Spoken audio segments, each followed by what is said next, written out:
Good afternoon, everyone, and welcome to the Scratching Post. We scratch at that gaming itch. Hey, thank you so much for the divot, and thank you so much, Burr, for the resubs. I appreciate it very much. My name, of course, is Ebek, and I'm joined by a special guest in the form of Scarfulu. Whoa! Hey, I'm here. Go ahead. Oh my Yes, here to help me bumble my way through this detective game, as it were, because we're playing, what should I say, I'm playing with Scarf on my shoulder as the consulting detective, Lamplight City, and yes, in honor of Divot, I've named the stream, of course, A Shining Light of Justice. So, here we go. So, Scarf, tell me a little bit about Lamplight City, because you've done a whole video on it, which you can check out on Scarfulu's YouTube channel. Yeah. So, Lamplight City is a point-and-click adventure game by Grundislav Games. It is a detective, steampunk, alternate history, set like in a. It's basically America, but also a little bit different. And you play as a slightly troubled detective, uncovering various cases while also dealing with his own little problems. The game is split into 5 cases, and what makes this game stand out to me is the fact that you can pretty much get things wrong. Like, the game lets you do that. If you can come to the wrong conclusion based on the evidence that you've come across, which can actually have knock-on effects for other cases in the game. It's really well put together and really interesting. That doesn't sound encouraging to me, but it sounds interesting because not a lot of point and click games, which you are privy to, do the whole like you can get things wrong aspect. Yeah, it's really neat. I remember my first playthrough. I accused someone in the first case. Hold on. There we go. Oh, I got the carriage on fire. Wake up, sunshine. Haven't I told you not to call me that? What's the matter? Have a rough night? Bit too much Bollingworth ale is all. That stuff really creeps up on you. Sorry I couldn't join you, but I was long overdue for a quiet night in with Addie. That's fine. There'll be plenty of other opportunities. Hell, maybe Adelaide can even join us. It's been ages since she last drank me under the table. Afraid she mostly sticks to tea these days. Miles, what exactly is it we're looking into? I may have dozed off during the briefing.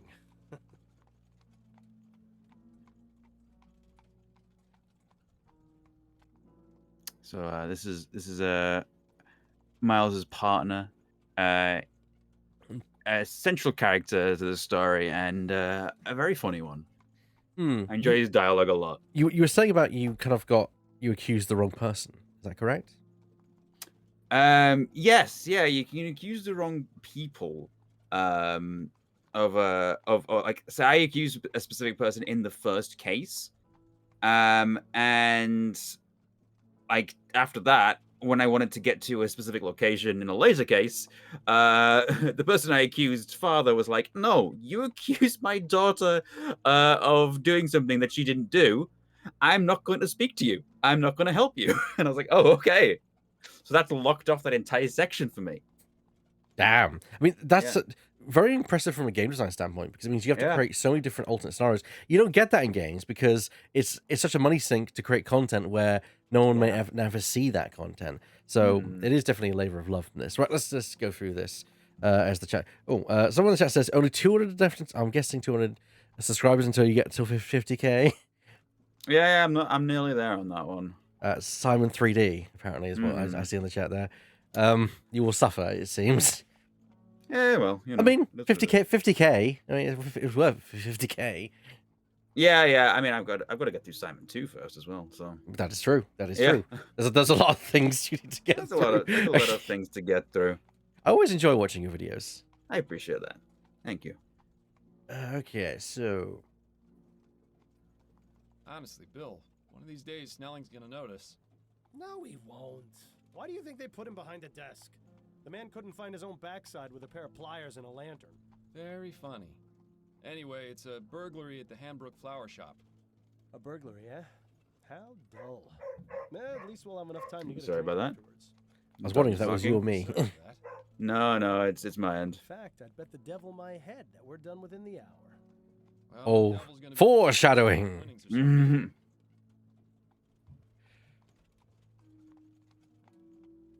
Ah, we've arrived. After you, Bill. The city of New Britannia? Britannia. Borough of Clonmondel. I'm going to be awful at this. Chumley. Chumley. The typical way of it not being pronounced the way it's spelt. It's Well, a very odd spelling, yeah. Change. I'm liking the pixel art. It's very nice, yeah. And so, our night of excitement begins. I definitely feel this. You This. more than anyone else should know that there's rarely a dull night in Chumley. I have a feeling tonight will be the exception. Until we get to the pub, that is. Keep your mind on the case, Bill. Now let's get a move on. Bill's a little bit checked out. He's not really interested in this case, but he's turning up mostly out of obligation. Okay, so context, sense of actions. That's Looks like good. they've had some trouble with vandalism. Pretty much every business in this part of town has. Glad this thing is lit. This isn't really the type of place I'd prefer to be at this time of night. I do like Don't the. worry, Miles, I've got your back. I like the artistic kind of text at the bottom, which tells you what you're looking at, which is good, useful. I also like that it's contextual because, as much as you and I both like verbs, it's nice when the game is just like, we know what you want to do. Most modern games, like modern point and clicks, tend to do this thing where it's just like, you don't need all these buttons and all these verbs. Yeah. Like if you're clicking on something, you know what you want to do with it in that moment, and there's generally not too many options of what you want to do with it. Well, since you're in a hurry, Bill, let's get on with it. Come on, Bill.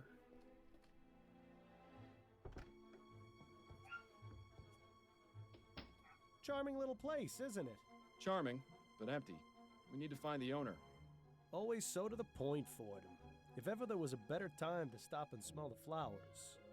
Quite I think literally. I'll leave that to you, Bill. With my allergies, hardly. Okay. You can also speak to Bill if you want to, get a little bit of For you, Miles, I've got 5. So this is the dialogue screen. Ah. The inspiration for this dialogue screen is the first Gabriel Knight game. If you I've never played the Gabriel Knight series. Oh, they're very good. They're among my all-time favorites. I'm very much a beginner in like your kind of zeitgeist of point and clicks. I've played Monkey Island, as you know, and I've played some Indiana Jones games, and I played a few things like the Next Big Thing, but I've not played the Gabriel Knight series or the Broken Sword series. I would suggest, Broken Sword is interesting. They just announced a new one. Yeah. And a full-on remaster of the first game, which has some very interesting things to talk about with it. But I don't know if we'll get to that because it's a whole discussion. Because basically they've used AI with the remaster, but they're only using like original art from the game. Like they hunted down the original drawings, the original stuff like that, and used that in AI, and it's like, and the Charles Cecil, who is in charge of Revolution Software, basically said this remaster wouldn't be possible without AI. It would be far too expensive for us to do that, to redraw everything by hand. So it's kind of put me in an interesting position of, is there a place for AI in remaking stuff? I think just AI. No, AI with oversight. Yes. Yeah. As long as you're not using any kind of like as long as you're only using the materials that you made to begin with, like the fact that they're using the original art, that's something different. As long as they got permission to do that. Yeah. That's exactly it. Yeah, they got permission to do it, and it's only their stuff. They specifically went to NVIDIA, I think, to ask about what they could do to kind of do interpolate animations and stuff, and they've got other artists cleaning up stuff that didn't turn out well from the AI as well. So it's an interesting place. I'm not sure what to make of it, but it looks really, really good from what I've seen. So we'll see. Well, let's get on with having a discussion. A burglary at a flower shop. Not the most thrilling case we've had, is it? If I didn't know any better, I'd say Snelling's been giving us the boring cases lately on purpose. Why would he do something like that? He's eyeing a promotion to chief of police. He'd sell his own mother's cane if he thought it would help. Plus, there's no secret he doesn't like us. I can't understand why. I've shown him nothing but respect. It's because you're too good at what you do. And because you're friends with me. What's that got to do with anything? Not everyone is as open-minded as you, Miles. Let's just leave it at that. You ever miss living out here, Bill? About as much as you missed stepping in that pile of horseshit last week. I was distracted by that story you were telling me about your sister. How's she doing out west, anyway? Well, she's not in the chum, so fantastic. Living here was about as fun as wearing a vest made of meat to a dogfight. I'm glad we both managed to get out. Oh, and by the way, Miles, you didn't do such a great job of cleaning your shoes. That would explain all the funny looks I've been getting. It's weird. This game does feel like a time capsule to 90s. Well, it's late 90s point and clicks, more specifically. Yeah. Still feeling rough, Bill? Yes, but I'll feel better once his case is finished and we can go down to the Angel for a pint or four. Hair of the dog? No better medicine. Let's get back to it. All right. Not too many left. Seems business isn't so bad around here. Well, you know what they say. There are only 3 certainties in life. Death, taxes, and people taking advantage of sales. I've seen Black Friday, yes. I can agree with that. Selection. Come over here and take a whiff, Bill. Sure, if you don't mind me getting snot all over your coat. Oh, no, not the Myers case all over again. On second thought, you can just stay over there. The bell. Mm-hmm. Be right there. Oh, hello, gentlemen. I must say you caught me by surprise. I was preparing to close soon. May I help you find anything? The flowers in the center display are half price this week, and I have a special on chrysanthemums today. Or perhaps a custom bouquet for the special ladies in your lives? I have no need myself, but maybe Adelaide would appreciate a little something. Eh, Miles? Those peonies in the corner look nice. I'm afraid we're not here as customers tonight, ma'am. We'd like to have a word with the proprietor. Is he in? I see. I'm Cecilia Handbook, and this is my shop. What can I do for you, gentlemen? I'm Detective Miles Fordham, and this is my partner, William Legere. We received a report of a burglary at your store. A report? From whom? I never contacted the police before, and I didn't this time, either. It was made anonymously, but are you saying this isn't the first time it's happened? Correct. It's happened 3 times. Great. But considering the police hardly care about the daily muggings and vandalisms around here, I didn't think they would be interested in something so trivial. Well, we're here now, and we'll do all we can to help you. We'll have to see about that.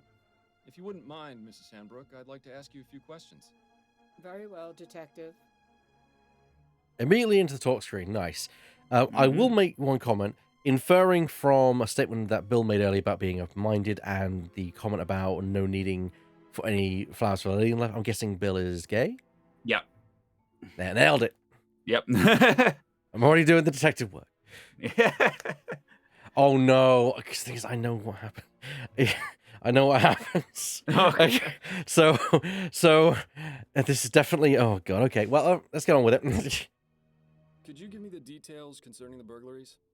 About 3 weeks ago on Monday, I noticed that my order of Easter lilies was missing. At first, I thought nothing of it. Sometimes certain types of flowers are unavailable or arrive in poor condition. These things happen. Then 2 weeks ago on Wednesday, it happened again. But this time, I noticed something rather odd. Go on. When I opened the shop, there were 6 crowns and 10 shillings on the counter. That's exactly the cost of 2 orders of lilies. Last Friday, it happened yet again. The lilies were missing, and there was payment for 1 order on the counter. I believe that someone has been breaking into my shop after hours, taking the lilies, and leaving money behind. How unusual.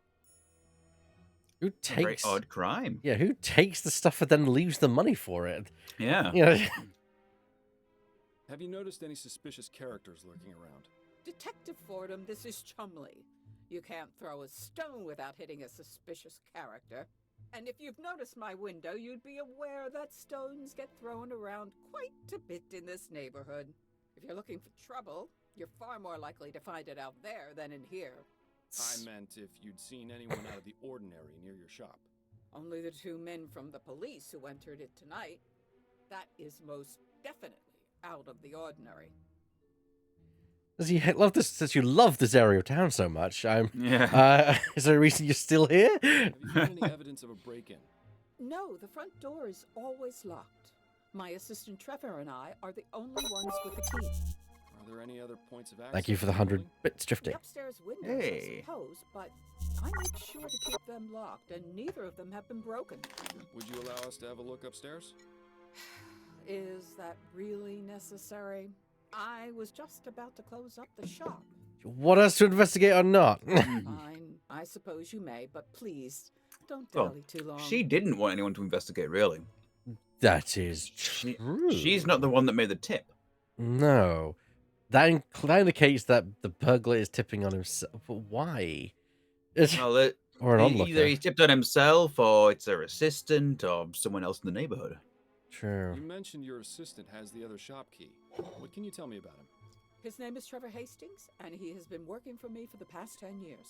Do you trust him? Implicitly. I've known him for ages, and he has been my full-time assistant since shortly after my husband died. You're not suggesting he had anything to do with this, are you? Not at all. I would like to speak with him, though. Where might I find him? It's Friday, so he should be on his way back from the docks right now. He'll be bringing my flower order within the hour. Good. We'll meet him here then, if that's all right with you. I suppose I don't really have much of a choice, do I? So this burglar has been paying for the stolen goods? That would appear to be the case, yes. I really don't think this could even be considered a crime. That's one of the reasons I didn't bother reporting it to the police. And the other reasons? Oh, I think I've already made those quite clear, Detective. I mean, it is weird, this whole thing. Why would the burglar even pay? Unless it's someone she trusts, which means... Have you been in business long? Yes, I opened this shop 30 years ago, along with my late husband, David. But the past 10 years, I've been running things on my own. Don't you feel unsafe being here by yourself so late into the night? Detective, when you've lived in this part of town as long as I have, it takes quite a lot to scare you. I think that's all the information I need for now. All right, Detective. Okay, so taking and... Oh. Aha, Facebook. Enter upstairs, wait for James to speak to him. Burglar returns to his pharmacy.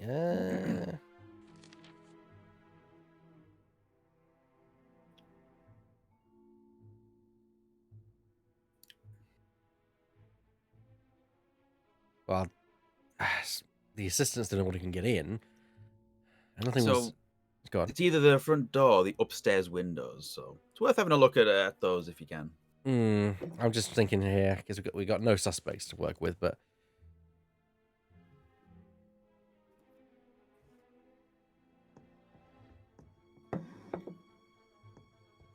That's a big window. Interesting choice of decor in here.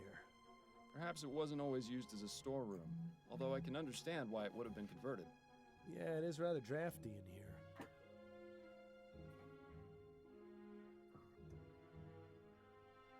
The window latch, securely locked. This provides a means of escape from the top floor, or access to this window from the ground. Interesting. There's a gap between the window and the frame here. No wonder it's so drafty in this room. I wonder. What are you thinking, Fordham? That it's time for an experiment. I'm going to need a tool, however. Something long and thin should do the trick. Shouldn't be too hard to find something like that around here.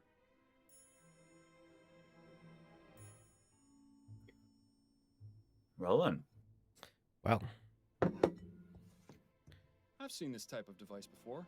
It's a special container for growing plants. Specific temperature and water conditions can be adjusted. Seems to be empty right now, though. And judging by the dust, it hasn't been used in a long time, if ever. It seems Mrs. Handbrook isn't too fond of steam tech, or just doesn't understand it. A young lady. Perhaps a relation of Mrs. Hanbrook? I can see the resemblance. Sort of.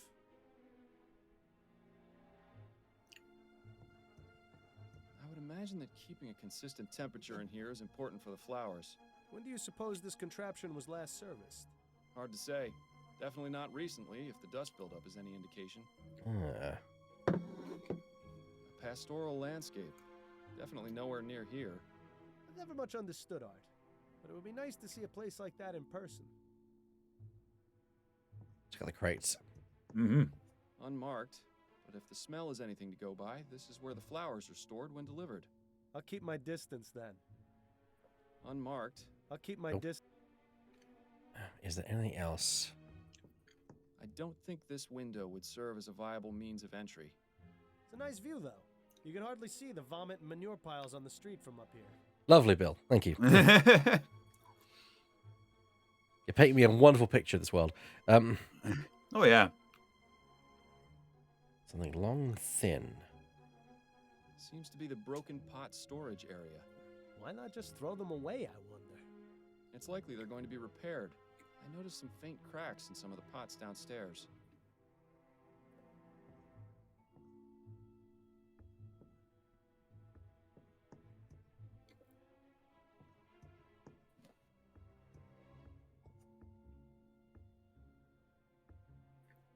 Interesting idea, Shadow, but I don't hear creaking.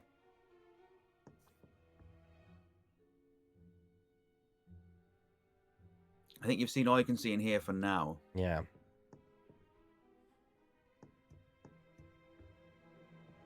I have a few more questions for you, Mrs. Hanbrook. Very well, Detective. Right, I'm just going to eat some lunch. That's While fine. you're doing this. Hanbrook, are you aware that there's a gap in the frame of the small upstairs window? Is there? I only go up there to check that the window is locked. I've never noticed a gap. Are you suggesting that's how the burglar is entering the store? It's a distinct possibility, but I have yet to figure out exactly how. I didn't suggest anything. You're the one suggesting this, man. Satisfactory conclusion, Detective. I think that's all the information I need for now. All right, Detective.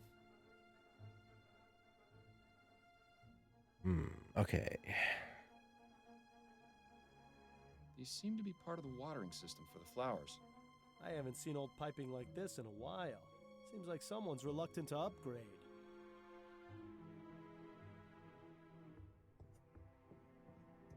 These prices are pretty reasonable. The place I go in Worcester's clearly robbing me blind. If you think those are bad, don't go near the flower shops in Lyon. She says, I understand why the stream is held at noon instead of late in the evening, aside from the time slot being taken, and it's between the atmosphere of the game and two friends with the lovely calm voices that even my night owl self wouldn't have a fighting chance of staying awake. I mean this is a compliment, by the way. I suck at falling asleep. I appreciate that. me too. Aha! This hook is exactly what I need. Ah. Mrs. Hanbrook, may I borrow this hook for a few minutes? It's crucial to our investigation. Is that so? Yes. I promise I'll put it back as soon as I'm done. Please do, Detective.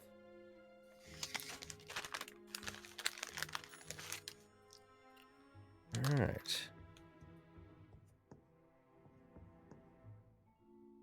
I'm not gonna read "Go the fuck to sleep." I'm not gonna. I don't get hired out for that. Good. Bill, it's time for our experiment. And what is this experiment going to be exactly? Simple. I'm going to see if this hook can get me inside the shop. Bit of hands-on detective work. Watch your step, then. This experiment of yours isn't worth a broken neck. I'll be fine. Now then, could you please close and lock the window, Bill?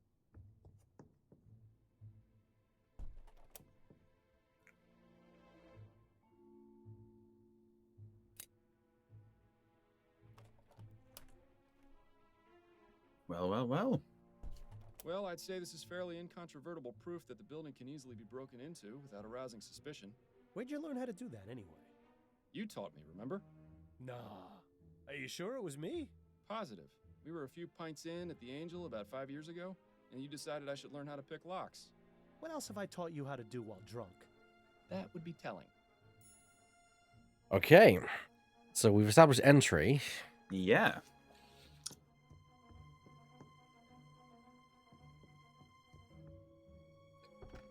Ah, just in time. Mm-hmm. Evening, Cecilia. I've got the order ready to bring in.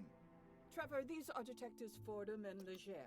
They say there's been a report about the burglaries, and they're here investigating.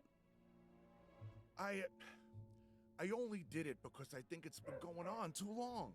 As much as you want to, we can't handle this ourselves. We can discuss the matter later. In the meantime, the detective would like a word with you. I'll be needing to bring in the flowers first, if that's all right. Otherwise, some hooligan's likely to run off with them. My partner will keep an eye on your flowers. Bill, would you mind? Ah, the glamour of police work.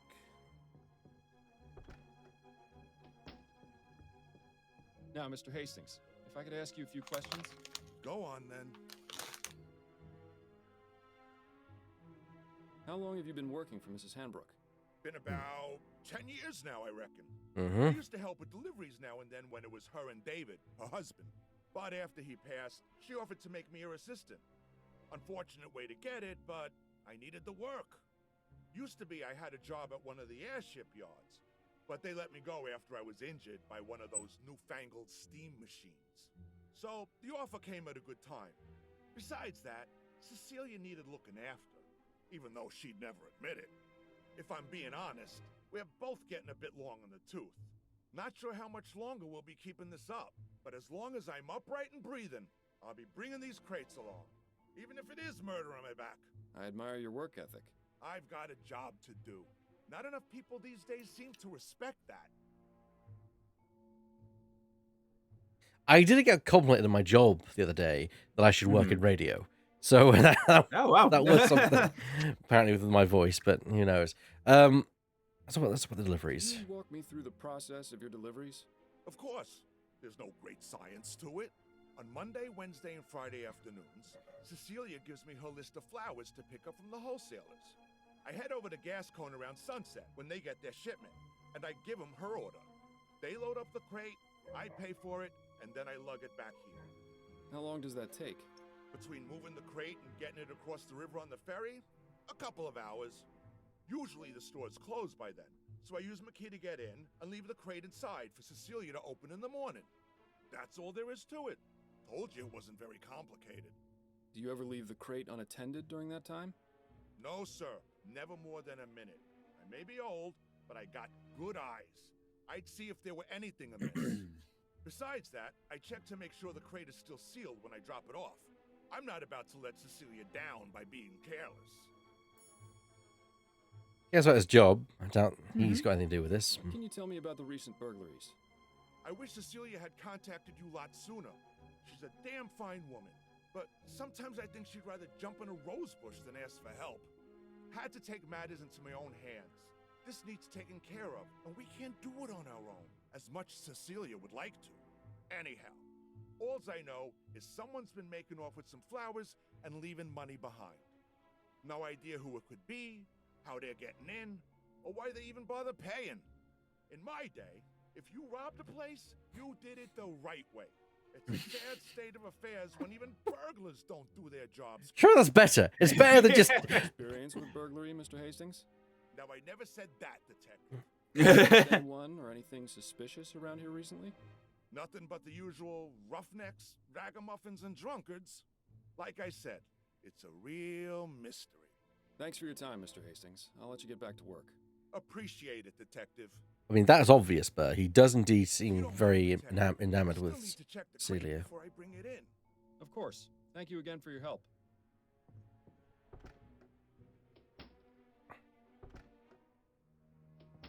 Learn anything? Possibly. I may have an idea. Ah, you're being cryptic. That's always a good sign.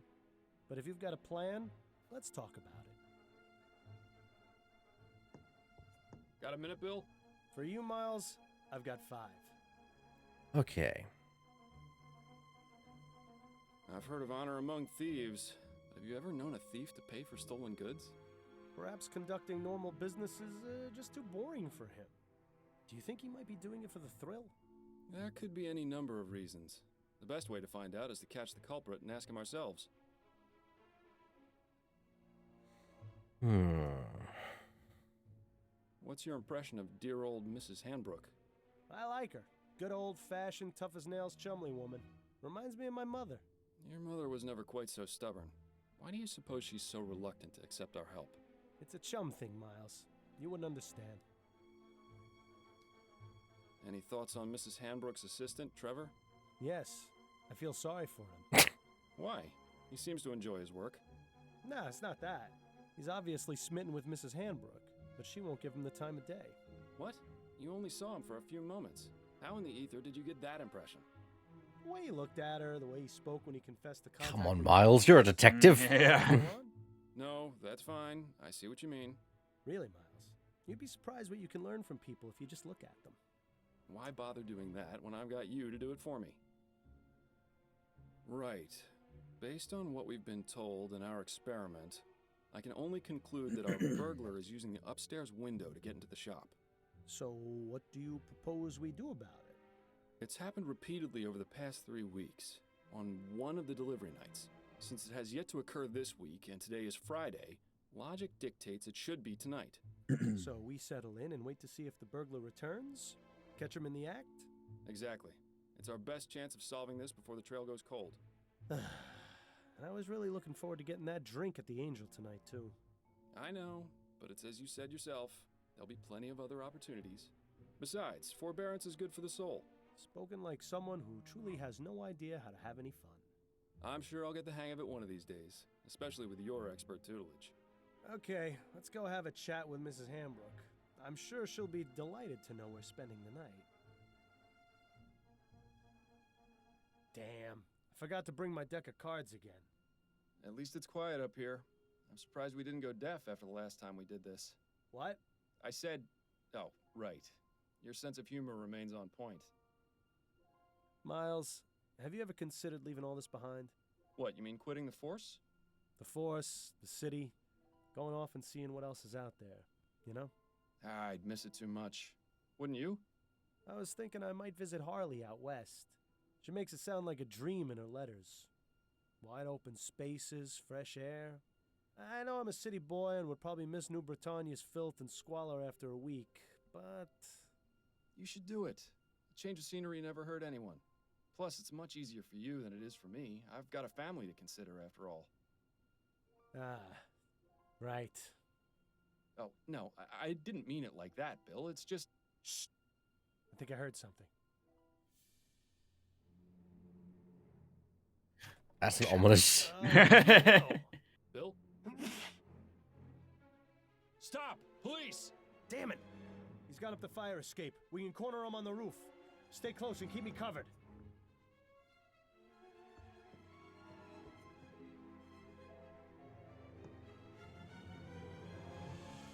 Bill!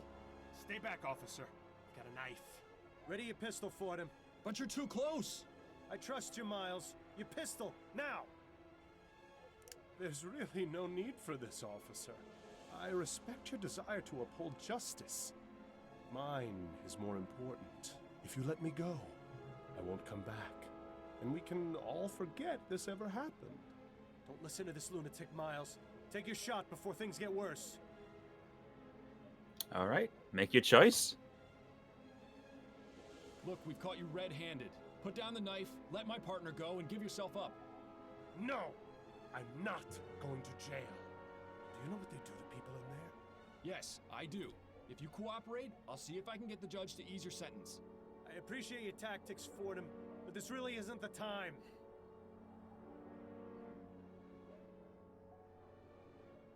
I don't think there's any reason with this guy.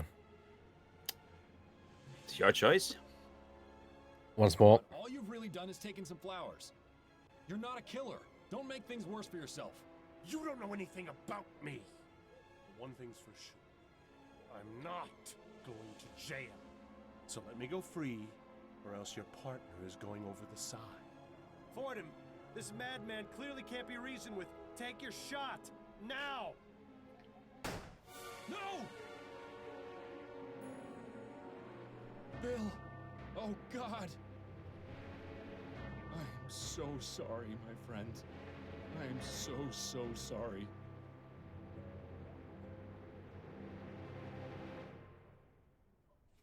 Welcome to Lamplight City. Hey! It was like, yeah. Wow, burying a gaze trope remains in force. Where has he been buried? That's a good question. Wake up, sunshine. I thought that's what I called you. What's the matter? Have a rough night? Overdid it on the soporific. Why do I feel like I've had this conversation before? I'm just glad you're in the mood to converse again. Seriously, you took so much of that snake oil last night, I was starting to think you wanted me quiet for good. It's no personal slight. I just need some quiet time, or I'll go insane. You mean you're not already insane? We all need our space. I know it's not easy, but there's really no need. Not easy. Bill, I've been hearing your voice since you died. You don't shut up unless I take that accursed medicine. I'd say that qualifies as a bit more than not easy. Yeah, well, how do you think I feel? You think I enjoy being trapped here, listening to you whine about how hard your life's become? You at least still have yours. Right. If you're just as miserable, why don't you just go away and leave me in peace? Believe me, I wish I knew how. But the bottom fact is, you're stuck with me. So you can either keep living this way and ruin your life even more than you already have, or you can do as I've told you and try to figure out a way to let me move on.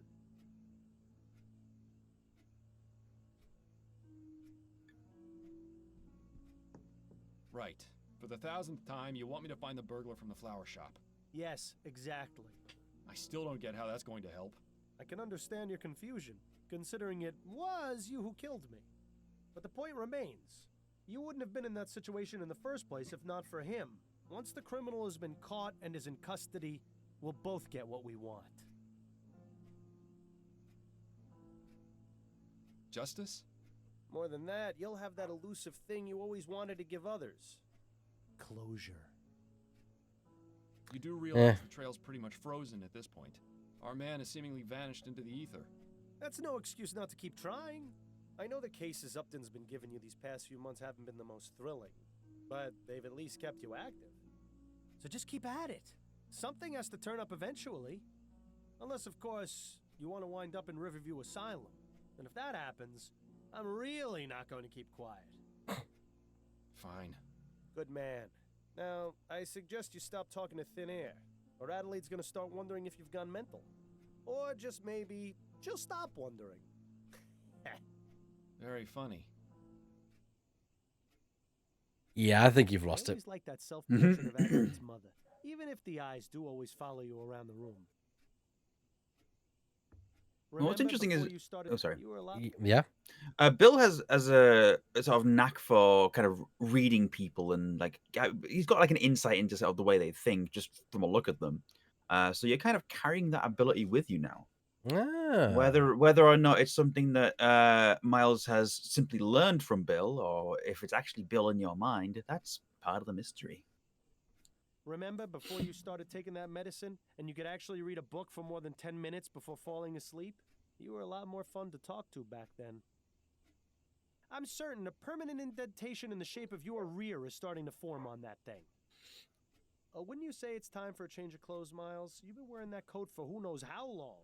So? Addie gave it to me. Besides, it gives me character. Right.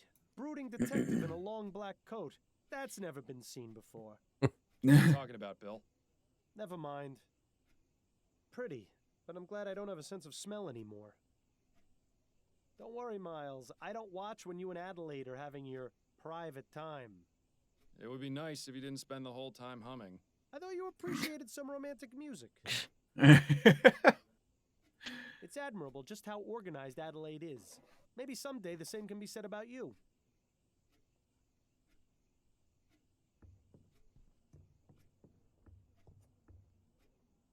Miles, care to explain what you're doing? Just checking to make sure everything that needs to be in here still is. Right. If you start taking that stuff during the day, you're really going to have problems.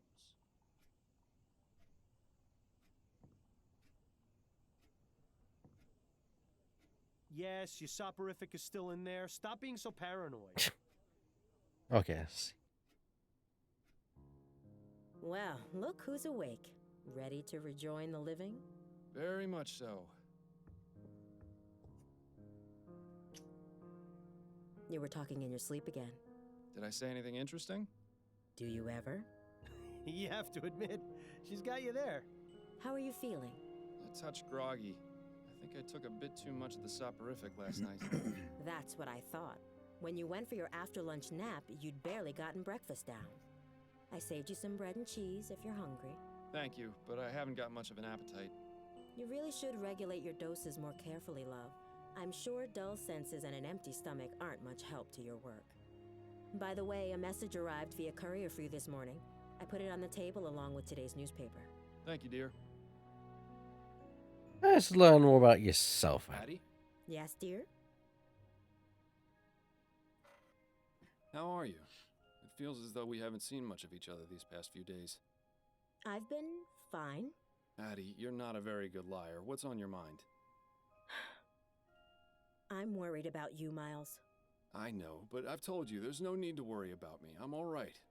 You're not all right, Miles. I may not be a good liar, but you can't fool me either. I am all right. What do I have to do to convince you of that? You could start by throwing out that sleeping medicine. It's turned you into a different person. I needed to sleep, Addie. I'll become an even worse person without it, believe me. I know Bill's death was hard for you. It was hard for all of us. But whatever it is that's bothering you, you know you can talk to me about it. That's what I'm here for. I know, my love. Your support means the world to me. I need some time to deal with things. That's all. It won't always be like this, I promise. Making promises you can't keep, eh, Miles? That'll end well. Or nailed it right on the head. Bags on his eyes heavier than a sandbag. I'm fine. Yeah. I'm fine. I've still got that song you sang last week at the Rutherford stuck in my head. You were amazing. Thank you, Miles. That was a lovely evening. I always enjoy it when Joseph brings out his violin and we can relive the old days. Certainly nicer than when he spends hours telling the exact same story whenever you visit. They were very glad to see you, you know. It's probably the most fun I've had in months, to be honest. They've invited us for dinner again in a couple of weeks, if you're feeling up to it. I hope I am. How's work going? You have any appointments today? Yes, one this evening. It's been a bit slow lately, but pretty soon it'll be debutante ball season, and all the Gascon grand dames will need their hair done. You sure I can't convince you to let me give you a little trim? You've been looking awfully scruffy lately. What's the point? I've got no need to go peacocking around town. You're the only girl for me. I like it when you're clean cut. It brings out your eyes. The way my eyes have been looking lately, I think it's best to keep them hidden. Oh, yes, I agree with that one. What's that you're reading? It's a collection of short stories by James Penstroke. It was just published earlier this month. Any good? Oh yes, I love his work. He's been publishing a new serial in Brentwell magazine. I can't wait to read it. Perhaps we both can together? I think you'd enjoy him. Lately, I haven't been able to concentrate on a page for more than 5 minutes without nodding off. That is a pity. I'll let you get back to your book. Okay. A massage. Fodham, a big case is coming in which I think will interest you. Meet me at the Ruin Cafe house for more details. Captain Upton. All right, then. Upton says she's got a big case for me. Does she go into any more detail than that? No, but then you know Upton. Always on a need-to-know basis. Especially since she's been giving me these cases under the table. To be fair, they haven't exactly been anything of note. True, but she's still sticking her neck out for me. I can understand why she's so secretive about it. I think she just misses having you around the station. Poor Connie. With you quitting and me dying, she must be bored stiff at work. Anyway, I'm supposed to meet her at the Ruin Coffee House. That can't be right. It's not like Constance to make mistakes. She must have gotten in somehow. Guess I'll head over there and see what she's got then. See you in a bit, Shadow. Take care. The new Britannia Gazette. Remembering the HMS Gascoigne Grand Dame dies. Authority, it's real and it's coming, says scientist. It's like a bizarre murder baffles police. Ooh. See, a lot of this is very irrelevant for like, overarching stories and the sort of just filling in the world building a little bit. Yeah, the world building. Price 1 copper. I'll keep that in the. I assume that goes into the inventory. The newspaper doesn't actually, but the message doesn't. does. Message does. Okay. Interesting. I would have thought the newspaper would be something you could. Oh, you can read it again. I see. It's been so long since you used that desk. Did you even notice when Adelaide got rid of the chair? Building those model ships was a good way to pass the time between cases. Hopefully it'll be a while before you get enough time to... Hey, Sunbeam! Hey, hello, everyone! Hello! Welcome on in! Hello, everyone. Welcome. I'm Ebak, and of course I'm with Scarfulu, and we're playing Lamplight City. Howdy. My time for the first time ever. I am the Dr. Watson to Scarf's Sherlock, in this instance. Well, you're the one solving the mystery. Yeah, but you're the one on the shoulder that already knows the answer. That's true. I'm the one bumbling through this. At least these days, with ferrotype tech advancing the way it is, these portraits can be done in just a matter of minutes. I am doing well, thank you. How are you doing, Scarf? Everything all right for you? I'm doing very well. Yeah, I said to Ebak when I jumped on the call, I am glad to have a day off. Oh yes. Oh well, no, Britannia's not bad. Look, I see the Atlantic Ocean. So this is on the west coast of the USA. I think it's kind of like a Louisiana sort of area. But it's not Louisiana. It's alternate history, so it's got different names for things and that sort of thing. Well, let's head to the coffee house. Might as well. Only other location to go. Ah, the Rouen Coffee House. Worst Java in Lamplight City, but there's no better place to overhear all the rumors and gossip in town. Just make sure you don't get too close to the other patrons. Discretion was never your forte. Yeah, bootleg Louisiana, but like this game is heavily inspired by Gabriel Knight 1, from the visuals, like the setting, because like Gabriel Knight 1 is directly set in New Orleans. Specialty house brews. These are definitely not coffee. Ooh. Just one of many patrons contributing to the oppressive thug in here.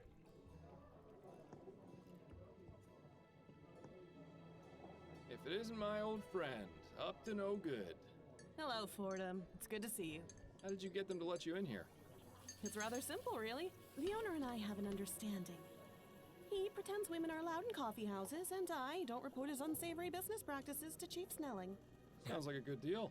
What sort of unsavory business practices are we talking about? Oh, we haven't got time to get into that now. But take some advice. Don't order anything that isn't water. Ah. Well then. I got your message. What's going on? It's time for you to join the big boys again, Fordham. Your days of finding lost cats are over. So stop teasing me and tell me what it is already. Do you know Madame Laura Dupre? Laura Dupre? She's one of those Gascon Grand Dames, isn't she? That's right. I'm surprised you've heard of her. I didn't think you cared about those types of people. I don't, but Adelaide has several of them as clients. She gets paid to pretend to care about their lives, and I get to hear the sordid details.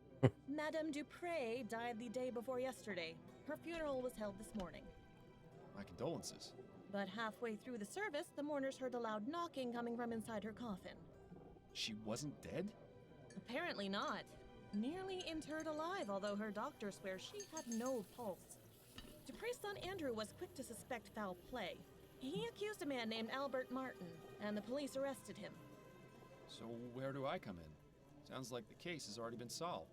I strongly suspect that Martin is innocent, especially considering the talk of him having used black magic on Dupre.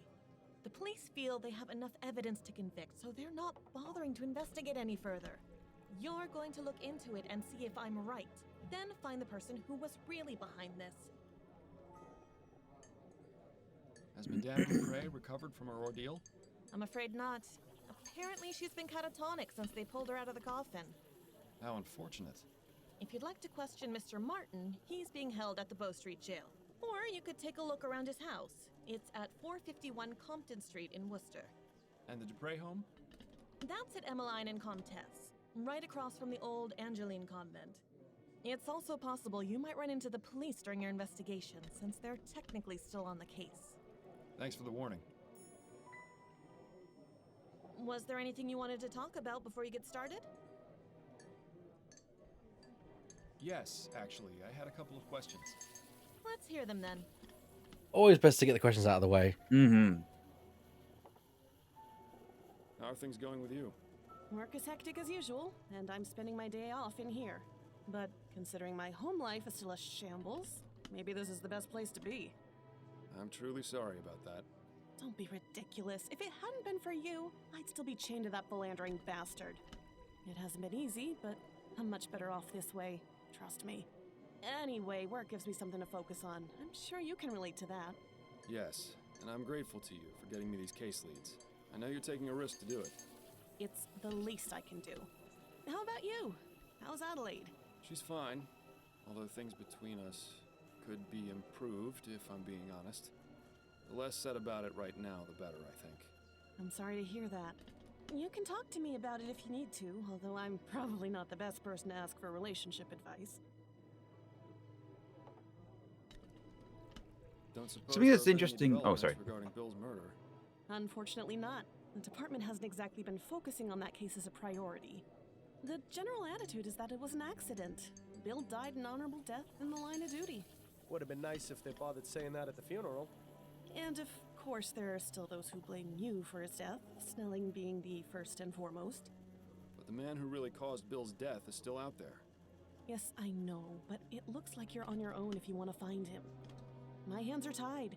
I can only ask around so much before the higher-ups get suspicious. Just don't give up.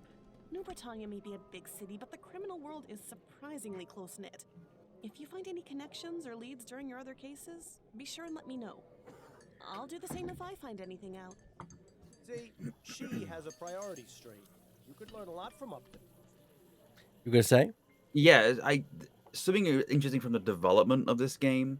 Upton was originally going to be like a male character, and it was actually fairly late in the writing stages that she was changed to be a female character. And I think I can't remember the exact reasons for that. I think it was because they realized they didn't have as many female characters in the game as they wanted, and it took this kind of like this sort of archetypal, cop figure, and they're actually let's change the sort of flip the script in it a little bit, and rather than being sort of the stereotypical sort of schlubby cop kind of guy who helps you out, it's actually a woman who helps you out. And it's just I think it makes her character much more interesting as well, because she mentions she was chained to a philandering bastard. Yeah.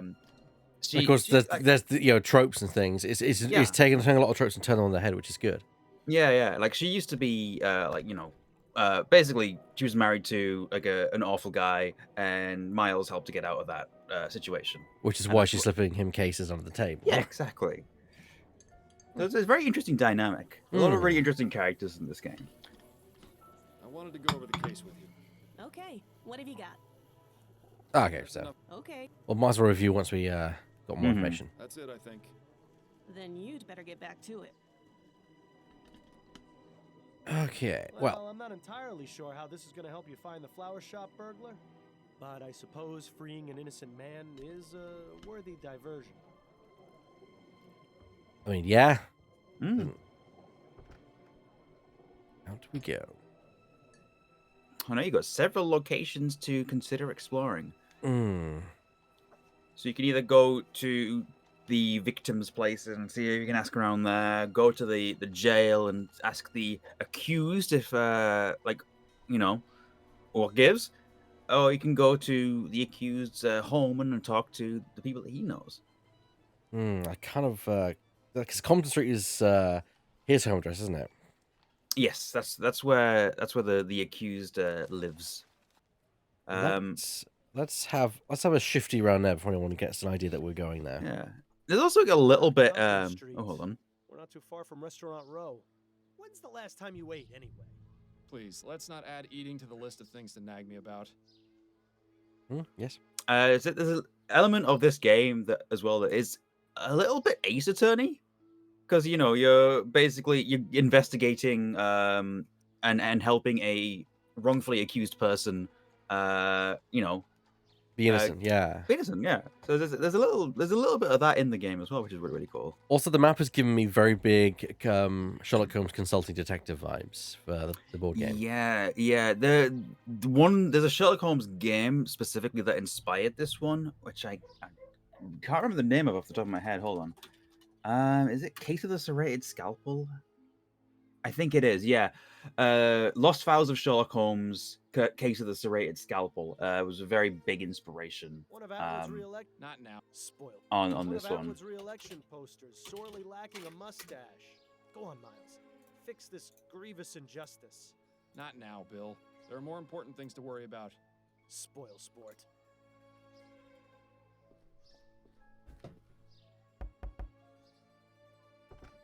I'm sorry, I have no time for visitors today. Hello. I need to speak with you about Albert Martin. Albert? Are you with the police? No, I'm a private investigator. Oh, I don't think you can help. I'm sorry. Sorry to bother you. I'll be on my way. Good day to you, sir. Oh, so she's not quite willing to help just yet. But she may be later. Yeah. When do you know a little bit more? Let's see what I can do. Well, if we can't go there, let's go and question the actual perpetrator and see what he has to say. Autumn, is that you? You look like something a cat spat up. Hello, Giles. It's lovely to see you too. You look like you've eaten the previous desk. What brings you round the jail? I thought you'd quit being a detective. I'm looking to speak with Mr. Albert Martin. Oh, I see. Well, that's him in the first cell there. I'd say what needs saying as quick as you can, though. He's headed for the gallows in the morning. What? Already? But what about a trial? No trial necessary when there's black magic involved. This little half-breed's already sealed his fate. Such a charming fellow, isn't he? Hey, worth noting that racism is alive and well in this world. Ah. He's watching you like a hawk. Looks liable to toss you in one of his cells if you try any funny business. Mr. Martin? Who are you? My lawyer? No, I'm actually here to help you. The name's Miles Fordham. I'm a private investigator. How are you going to help me? I'm looking into the attack on Madame Dupre. I believe you're innocent. Oh, thank heaven. That's music to my ears. Would you mind answering a few questions for me? Friend, if it means saving me from the noose, I'll tell you nothing less than God's truth. Interesting choice of phrase for someone accused of using black magic. As Laura says, oh no, good old prolific racism. And Boss says, so unlike our own. Sarcasm. And the real witch hunts, yeah. The world of Lamplight City is more advanced than our 1844 would be. But it's probably like still like it's probably 1944 in sort of social attitudes, I'd say. Yeah, it's very. There's still a ways to go. Yeah, but technology is also much more advanced in this world as well. Progress can always be made. Mm-hmm. What can you tell me about Madame Dupre? What's to tell? She's a twisted, evil woman who got what was coming to her. I can see what you're accused. Some sort of reward for the service they're doing the community. So it wasn't you then? No, I'm innocent, Mr. Fordham. You have to believe me. I'm afraid you're not making that very easy right now, Mr. Martin. Do you know anything about the circumstances of Madame Dupre's supposed death? No, I had nothing to do with it. Then why did her son accuse you? Probably because he's just as ignorant as she is. What I meant was, how did her son know to accuse you? Have you had any contact with the family before? Yes, you could say that. Uh-oh. That gleam in his eye says it all. You see, I'm involved with Dupre's daughter, Juliet Montgomery. Dupre doesn't like that one bit. She even threatened me once. Is that right? Yes. She might have everyone else fooled, but that woman is the devil incarnate. I can't understand how something so heartless and cruel could have spawned someone as pure and loving as my dear Juliet. He's not really helping his case much, is he? Tell me about Juliet. She's wonderful. Such a beautiful, kind soul.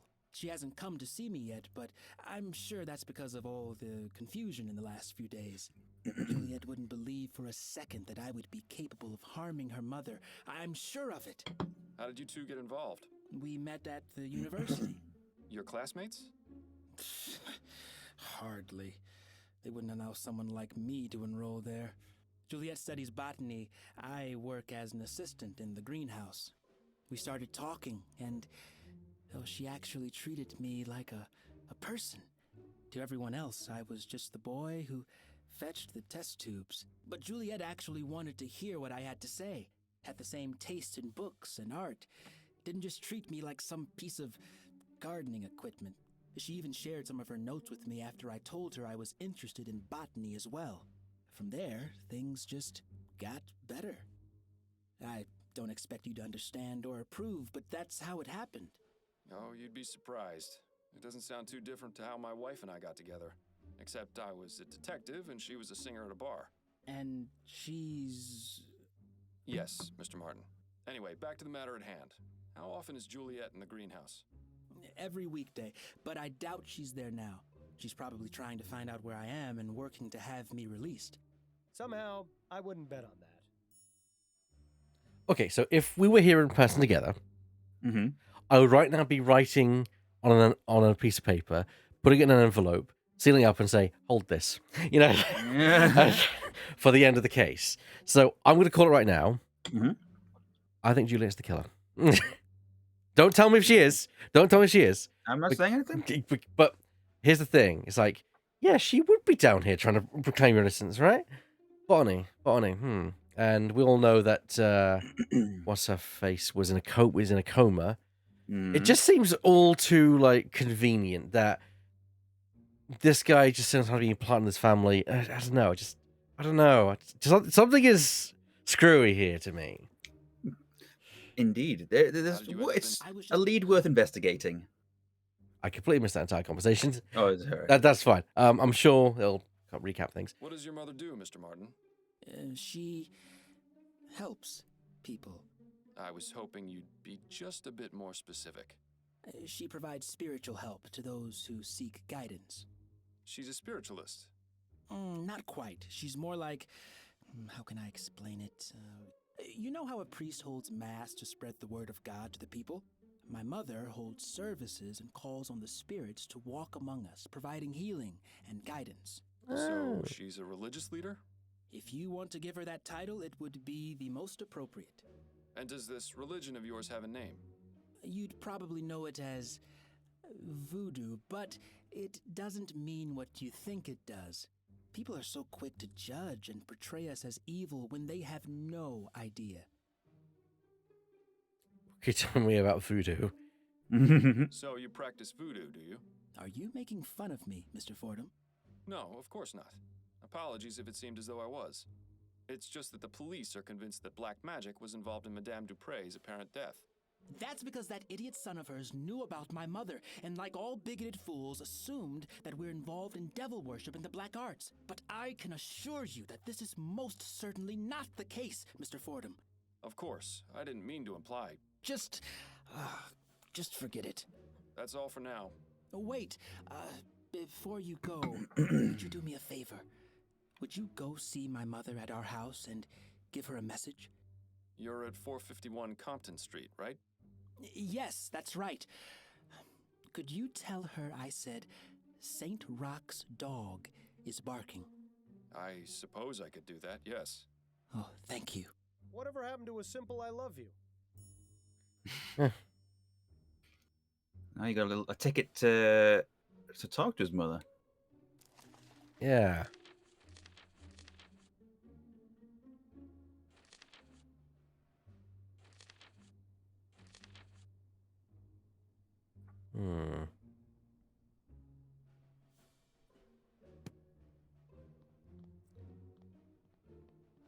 Well, You just got the university now, so you can try and track down Juliet if you so choose.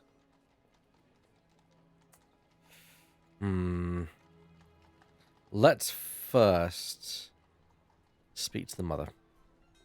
Mm-hmm. I think that's a good route to go down. You again. I told you I have no time for visitors. You're Albert Martin's mother, aren't you? Who are you? Miles Fordham. I spoke with Albert, and he told me to give you a message. He said to tell you that St. Rock's dog is barking. Oh, I see. That's good. That's very good. You better come in, Mr. Fordham. Standing on the street just won't do. Clearly, it's code for this guy's chill. Yeah. Welcome to my home, Mr. Fordham. I am Sabine Martin. I hope you understand that Albert has nothing to do with this awful business. Would you care for some tea? Well, her tune certainly changed when you gave her that message. I wonder what it meant. No, thank you, ma'am. I won't be staying long. Interesting. Those pots look as though they've been wrapped in tobacco leaves. A rather unremarkable book collection, I'm sorry to say. That statue, on the other hand, gives me the willies. That pattern resembles a flower. Too bad it isn't an Easter lily. It's some old man with a dog standing at the center of a crossroads. If that's meant to have any sort of significance, it's completely lost on me. I like how Bill is the internal monologue for what things are. It's really cool. For all we know, that rider is some sort of demon. He looks like he's having a good time, at least. The Virgin Mary. I must admit, she was the last person I was expecting to see in here.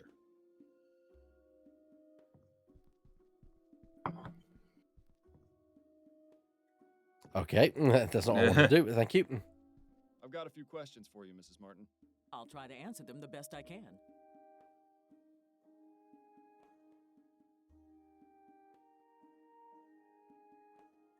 What exactly is it you do, Mrs. Martin? I provide services to the public. A delightfully vague answer if there ever was one. Something a bit more specific, please. I'm a Mambo Asugwe. That means I'm what you call a voodoo queen. I'd give you a detailed explanation of the responsibilities and duties of the role, but your time would be better spent clearing my son's name. I'm actually interested in it. Can you tell me a bit more about your religious practices? What I can tell you is that the ignorant whites in this city are afraid of us for no reason. Voodoo is not about black magic or dark spells or turning people into the living dead. It's about healing and life. Naturally, there are misguided souls who may try to use it for ill purposes, but I am not one of those. Sounds like you hit a sore spot. Might be a good idea to stop pressing her on this angle. That's fair. Do you think your son is capable of doing what he stands accused of? Never. Albert wouldn't harm a fly. That's what the mothers always say. Why don't you tell me a bit more about him then? He started working at the university laboratory a few years ago. I was so proud of him. The university is quite selective, you know. The same for its staff as well as its students. Yes, I've gotten that impression. I always told Albert to be careful around those high society types, but that one always thinks with his heart first. Is she sure that's the correct body part? Bill, please. Do you know anything about Madame Laura Dupre? I never met her in person, but I know plenty about her. Like what? Nothing fit for a polite conversation, Mr. Fordham. But I can tell you this. Laura Dupre has far more enemies than she lets on. Does that include you or your son? It most certainly does not. If you'll indulge my curiosity, what exactly was the meaning of Albert's message? Saint Rock is the patron saint of dogs, as well as the falsely accused. If he sent the message along with you, it means he trusts you, and that I should too. Oh, I see. Perhaps you were hoping for something more? That's just the way of mysteries, isn't it? How do you mean? The thrill of the unknown is always more exciting than the truth. Mystery makes life a little more interesting. True, but if mysteries were really better unsolved, I wouldn't have a job. Touché. What do you know about Juliet, Madame Dupre's daughter?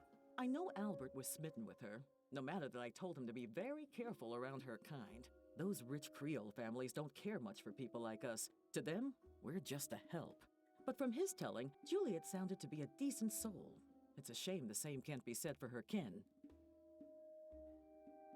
All right. I'm gonna ask for I think tea. I'll take you up on your offer for tea, after all. All right, Mr. Fordham. You'll have to give me a few minutes to heat up the kettle. I'll be back shortly. This can't go wrong, surely. I would suggest saving here. No, you're not in any danger. We'll clarify. He says, audience. Yeah, you click the name, type in the name, and then click save, and it'll create a new one for you. Okay. Scarf's warning. So now you've got control while she's making the tea. A rather unremarkable. Of course. Those it's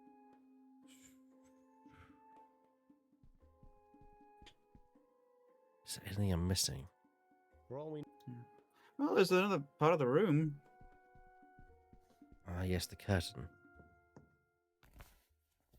Amazing. Even more voodoo stuff back there. Why would she keep these particular items hidden from view? Good question. They obviously have some importance to her. I'd suggest asking, but I don't know if that's the best idea given how sensitive she seems to be about the subject. I don't think it's a good idea to talk to her about that. All right. The tea should be ready in a few minutes, Mr. Fordham. You can help yourself once it's done. You're very kind, Mrs. Martin.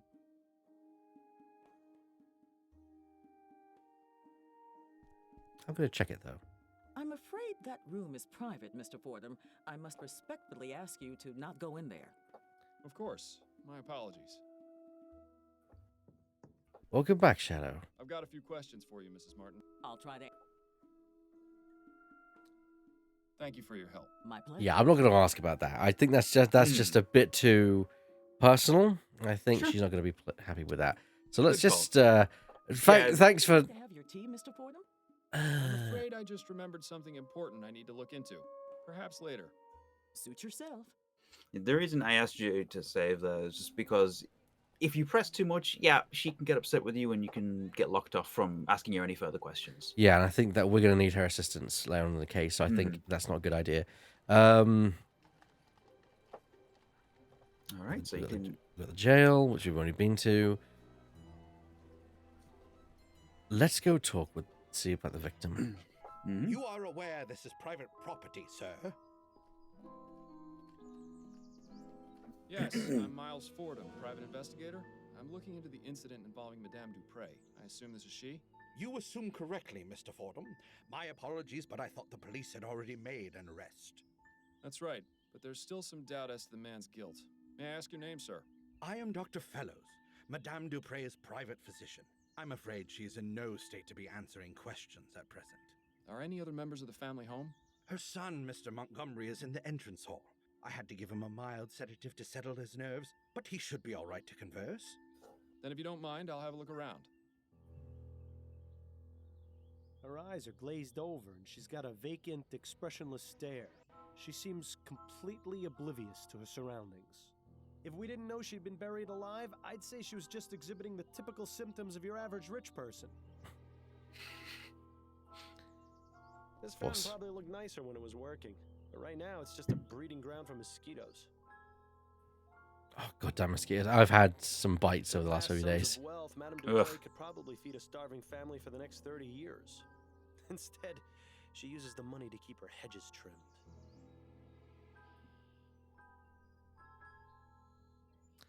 Let's talk about yourself, Dr. Fellows. Doctor, may I ask you a few questions? Please be my guest. Tell me about Madame Dupre. She is a great woman and a pillar of the community. I cannot imagine why something like this could happen to her, or how someone could be capable of such a barbaric feat. Though the power of her physical constitution is matched only by her strength of character. Do you think he'd say the same things if he wasn't on her payroll? I highly doubt it. Things about pillars of the communities, they're often very very white in terms of marble. Mostly pure and very quote unquote pure. I find a lot of people saying, I just don't like this. I don't like this family one bit. Oh yeah. And quite frankly, it's like, well, I'm like, well, she's not exactly moving too much. Why don't we just bury her anyway? What were the circumstances surrounding Madame Dupre's supposed death? Her son, Andrew, sent for me a few days ago after finding her unconscious and unresponsive. As I was unable to detect a pulse or breath, I had no other recourse but to declare her deceased. I judged that Madame Dupre had likely suffered a sudden cardiac arrest. It was most shocking to be proven wrong at a funeral. I can imagine. Where was the funeral held, by the way? St. Denis Cemetery. Madame Dupre wished to be interred in the tomb of her father's family, name of Chesterton. Perhaps I'll go have a look. Cool, new location. Mm-hmm. Did you examine Madame Dupre after she reanimated? Of course. Physically, she appeared to be in fine health aside from minor dehydration. I found no marks or bruising on her body. Mentally is a different story, however. She's remained in an unresponsive state ever since. Do you have any opinions on what caused Madame Dupre to appear dead? The most likely cause I can imagine is some sort of poison or toxin. What leads you to believe Madame Dupre was poisoned? The symptoms she experienced were consistent with prior cases of poisoning I've studied. And didn't the young man arrested have ties to some kind of black magic cult? There have been reported cases of these practitioners using poisons to make people appear dead, then commanding them to do their bidding. I recall reading about a man in the West Indies who was given tetrodotoxin, that's the toxic secretion from a pufferfish, declared dead and buried. He appeared alive in his village some 20 years later. Doesn't that seem a bit far-fetched to you, Doctor? Facts are facts, Mr. Fordham. Surely someone in your line of work can appreciate that. But there's this concept I've heard of. It's called a sun. How long have you been Madame Dupre's private physician? 5 years, and I've been practicing medicine for the past 30. I still spend a couple of days a week treating patients at Riverview Asylum. Oh, good. Maybe if you're lucky, he could be your doctor someday. 30 years is quite a long time. You must have seen some incredible advances in the field of medicine. I have, yes. I can only wonder how things will change with all this talk of ethericity. There's speculation it can be used to restore necrotic tissue and instantly heal broken bones, among other things. If you ask me, a good bloodletting will never go out of fashion. Those are all the questions I've got for now. I hope I answered them adequately.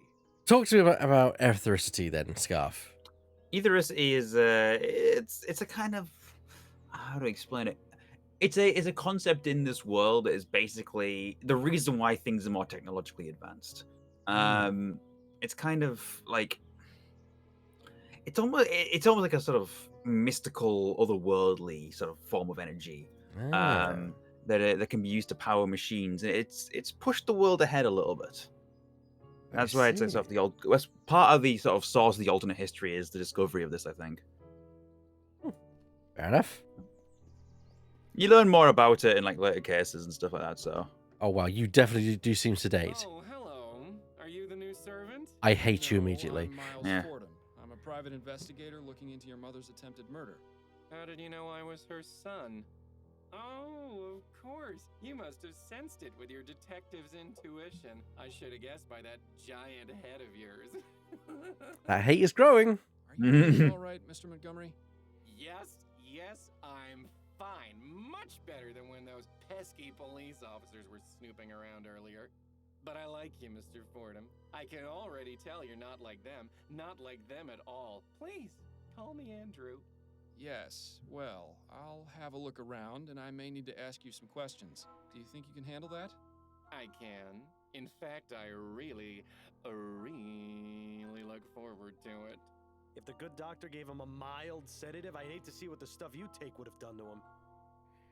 Yeah, let's. While he's lucid, let's actually. I have some questions for you.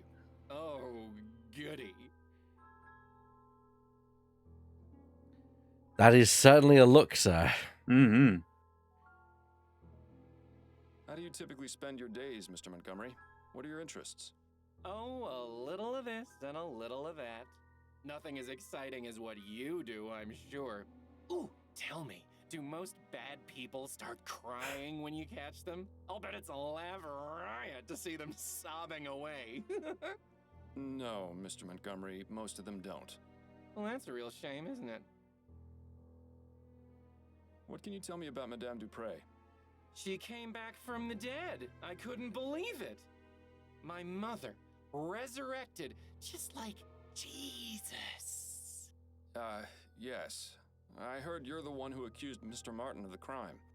Oh, no, I already talked to the police about that. I don't want to think about it right now. What can you tell me about your sister, Juliet? I'm reminded of a famous quote, Mr. Fordham. Parting is such sweet sorrow. Let us part on good terms and avoid the subject altogether, please. Strange. Interesting. That's a rather exotic bird you've got. I like looking at him. He has such pretty colors, doesn't he? That he does. You know, I've always wondered what he might taste like. Is that bad, do you think? I really couldn't say, Mr. Montgomery. Thanks for your time. No, thank you for yours. This is ridiculous. Okay. He won't be of any use in this state. If it takes him as long to snap out of it as it takes you, we'll be waiting around here until noontime tomorrow. There has to be a way to bring him back to his senses. Maybe that quack outside knows something of use. Yeah, we're gonna have to. We're gonna have to sober you up. Yeah. Prey looks like she's holding on to that poor bastard for dear life. What a beautiful parrot. Must have cost the Dupreys a cool copper. You can speak to the parrot if you like. Ooh, lovely. Who's a pretty bird then? Who's a pretty bird? Ray's a pretty bird. Polly want a cracker? No, thank you. Rock. Pieces of 8? Aye, matey. Rock. So long, Birdie. Rock. Bye-bye. I think I'll have to cross-examine the parrot. Says, that's not my first time cross-examining a parrot, I'll tell you this. This ain't my first rodeo. Which that makes me know the parrot is going to be integral to this case.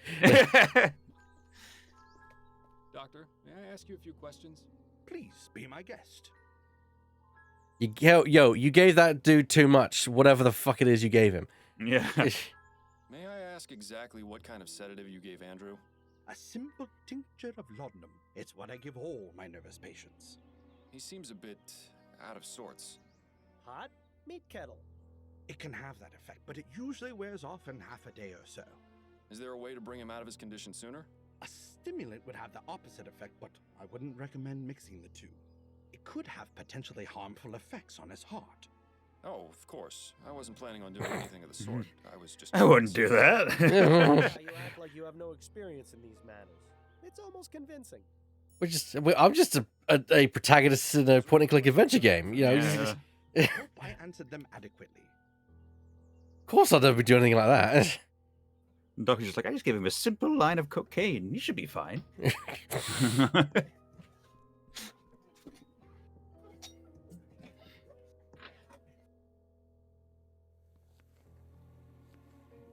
Oh, hello. Pardon me, miss. What? Who are you? I'm Miles Fordham. I'm investigating the attempted murder of Madame Dupre. Oh, I'm sorry, sir, but I'm very busy. I can't help you. Do you know anything about what happened to Madame Dupre? No, I don't. Please leave me to my work. I shouldn't be talking to you. All right, I'm going. Certainly no shortage of bowls or food preparation items around here. Yeah, it looks like gumbo's on the menu tonight.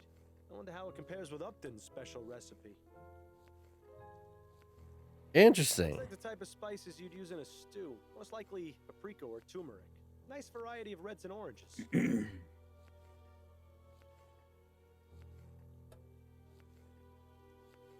Nice bundle of chilies in the corner. That would soon wake him up, but I don't think that's us. I think that's us. Water dispensing device, maybe? I was never very good at finding my way around the kitchen. I kind of want to go and talk to Addie. I don't know if you can go back to the house right now. Well, it's more because, with the whole racism thing and the whole thing, she might have a way to get people to open up to us. And I think if you want to know what's going on in a household, you talk to the servants. They know what they don't know what's going on. But of course, they're afraid to speak to me because my complexion is somewhat paler. Yeah. I have a more lynching complexion, unfortunately, Yes. Yeah. on account of my birth. So unfortunately, we have to earn their trust. Yes. To make them know that we're not dickheads, you know. A horrible little porcelain figurine. Madame Dupre didn't strike me as the type to play with dolls. Yeah, porcelain. Nice bouquet of roses. Although it would make things much easier if they were Easter lilies. If only. Must be nice being able to afford keeping your oil lamps lit during the daytime. I think Burr got that one. Poor porcelain. It's Goodness, someone went overboard with the flowers. This brings back some memories, doesn't it? Ones I'd rather forget. Go on. It's a Monkey Island reference. Specifically from Curse onwards. Yeah, because Guybrush is afraid of porcelain. Or he has a thing about phobia, porcelain. Yeah, he gets like it just squicks him out. The science of pharmacology. I'm sure it's riveting stuff. But there's a piece of paper. It looks as though this folded piece of paper is being used as a bookmark. But what page? I hope remembering what page they were on wasn't too important. Oh, damn. It's a letter for Andrew. I should have opened the book, shouldn't I? No. This is the important clue here. I won't worry too much. Andrew encloses the agreed upon fee. I wouldn't be to concentrate on exams without this help. Dr. Tennyson charges an obscene amount. They're goodness for good people like you with home pharmacies. I'll look for them in the usual spot under the Weeping Angel Joshua. Yeah, sorry to hear about your mother. I'll wait a few days before passing by.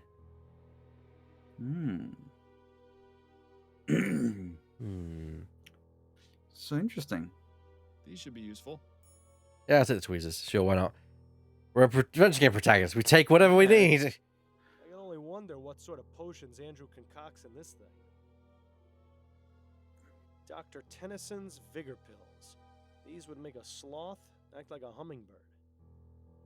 The bottle is empty. You might be able to get a refill, though. Yeah. A gentle reminder that everyone's time is slowly running out. Oof, mood. It's a Vigor pill certainly sounds like a stimulant, doesn't it? That's what I was thinking. Yeah. Is this really the best that medical science has to offer? God, leech. Really? Just a tub of leeches? Okay. Yeah, why not? What ether is that thing supposed to be? Actually, I'd rather not know. I can almost hear Shadow just inverting from the leeches. It must be a nice place to sit and listen to music. Oh, look! It's one of those new audio cylindergraphs. I can't quite wrap my head around how they can manage to get sound out of a wax cylinder. Anyways, I'm kind of fascinated by wax cylinders. I think they're really cool. Oh, hello. Interesting. A piano. Which means that there's something about this that we need to look at later on. Indeed. I thought it was the do I have anything that might be of relevance?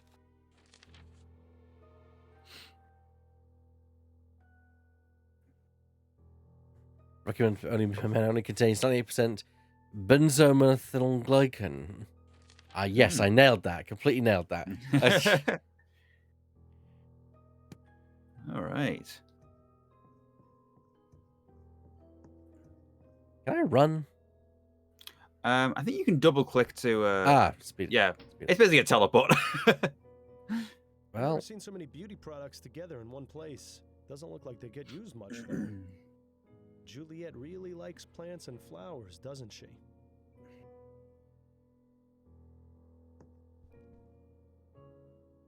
Locked.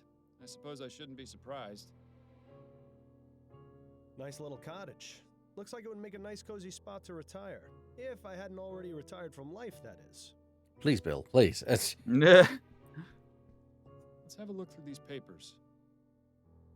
Aha, what's this? Dear Miss Montgomery, unfortunately I've been informed of a series of burglaries in the neighborhood near the room you're renting from me at 76 Forest Lane. As a precaution, I've gone ahead and changed the locks, Please find enclosed a copy of your new key. Hope this doesn't cause you too much of an inconvenience. Yours, Edwina Christfeld. So, Juliet is renting a room in the Chum. That's certainly interesting.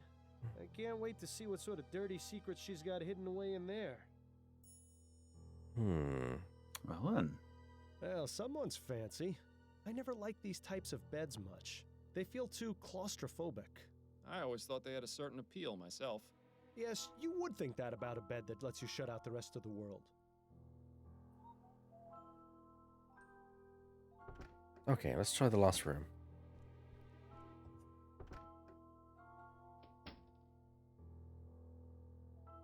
That's an old uniform, from the turn of the century by the look of it. Gorgeous Must be room. Madame Dupre's first husband. Kind of strange that she'd still keep his portrait in the bedroom. Why would it be strange that she keep her deceased husband's portrait in the bedroom? A much younger Madame Dupre. I suppose that's a nice alternative to a mirror. Ooh, a fainting couch. You know, I always wanted one of these, but I never fainted enough to justify buying one. What's the note? What does it say? It would appear that Madame Dupre was taking music lessons. Her current predicament has probably put an end to that venture, though. The Sea of Scale. Do, re, mi, fa, sol, la, ti, do. Okay. Seems Madame Dupre fancies herself a poet. Morpheus, caress my cheek, bring forth the soothing visions. Give me strength when I am weak, allow me some provisions. In your domain I am your queen, controlling all I see and hear. I've travelled places never been, and know not the meaning of fear. Laura Dupree. The dove. A dove is pure, serene, and pale, a glowing angel in the sparkling sky. It is gentle and cooing like the wail of the cursed crow that will not die. Protect the dove from grim defeat, let it remain in gentle flight. For when the crow's allowed to eat, it covers the world in eternal night. Laura Dupree. Well, certainly life-changing. For once in my life, I'm completely speechless. Then perhaps I should take this with me and read it more often. Nah. Yes, Guff? It's in that second poem. There's certainly a theme of white purity being threatened by darkness. Yep. I was getting that. Yep. Yeah. You've got some huge bags under your eyes, Miles. Reminds me of the case we had on that strange train. Don't remind me.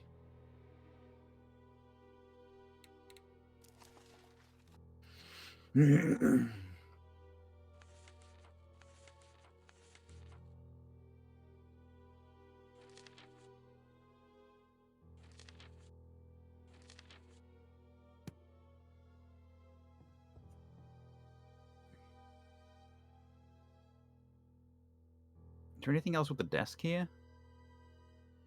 Good point. The Let's see if drawers. there's anything in these drawers. Damn, nothing but personal effects and more stationery. Don't forget the first rule of detective work. If there's nothing useful inside, check underneath and between. Ah, yes, of course. Thanks for the reminder. Now this is intriguing. I'm not going to warn you again. You're discussing when I have to thug stay away from my daughter and my house, or I'll kill and the rest is burned. Yeah. Interesting. A threat? But why would she keep it?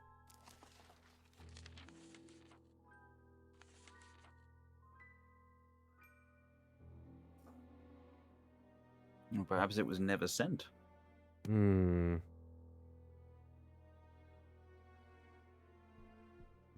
else, I imagine. Cool.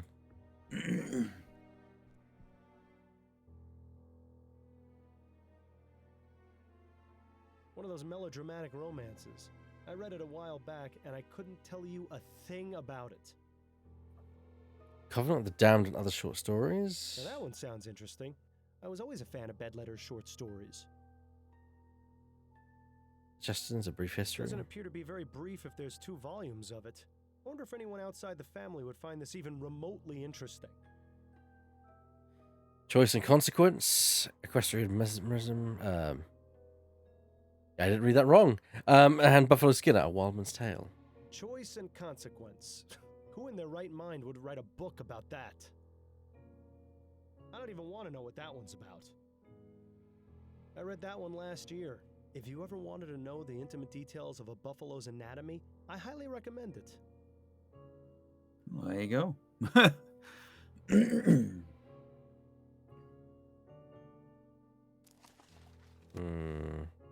Okay. Can you check more than one shelf, or is it just that one? I can't remember. Yeah, I think it's just the one shelf. Yeah, just the top shelf. Yeah, just the top shelf. But there's something about this which, again, I don't know. Perhaps it's not something you can look into just yet. You're getting right clickers opening the menu. Okay, well, we've invested all we can up here. Let's go and check out the place. Just keep chilling there, dude. We'll have you up and about soon, TM. Okay. Wow, we've got a whole lot of places we can visit now. Oh, yes. Before anyone notices the key is missing, let's go to 76 Forest Lane. Indeed. Egad, is this someone's room or a jungle? Quite a fascinating array of plants in here, not to mention the machinery on the table. Seems like Juliet is very interested in getting extra credit. I wonder what sort of fertilizer or growth tonic these plants are getting. Whatever it is, it's definitely working.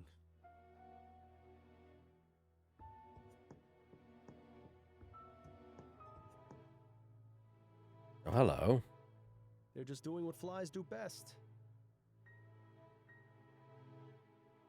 Well, now, this is interesting. Etheric effects flora. Reducing triple pools. Root system strength, increasing capacity to absorb nutrients. Conclusion: plants thrive from exposure to small etheric accents. Currents. Currents. Further experiments are needed to determine the long-term effects. And fauna, dearly affected, brains dearly affected, increasing a trance-like state.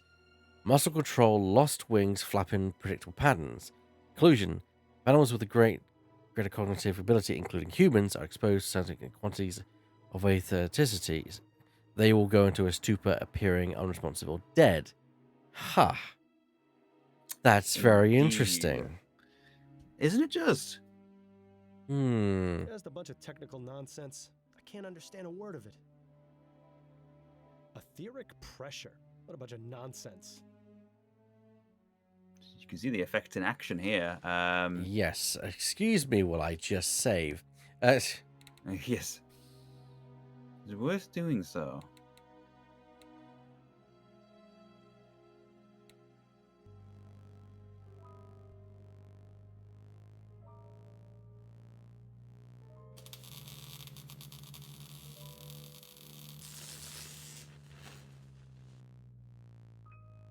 Huh.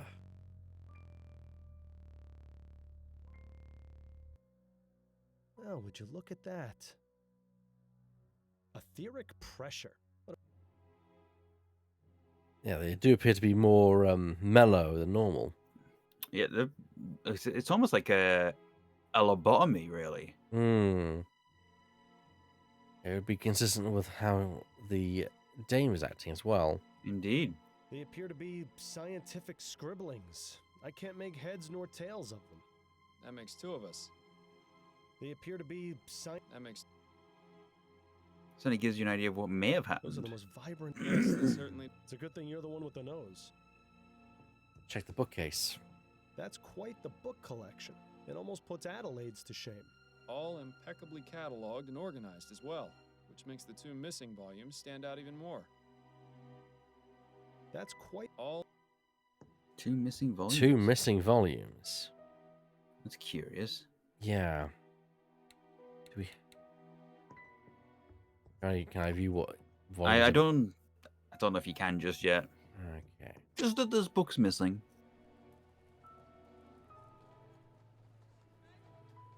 I think you actually can go back to your house now. Yes, I can. Let's go talk to Adelaide. She knows books. I'm here. It's good to have you back. So what's this big case Upton's got you on? Another missing pet? If only. A Gascon Grand Dame was attacked and almost interred alive. You mean Madame Dupre? The one whose obituary was in the paper? The very same. Goodness, that does sound serious. Tell me if there's anything I can do to help. I know you haven't been feeling your best lately. You're always a help to me, Addie. Though I assure you I have this well in hand. I certainly hope so.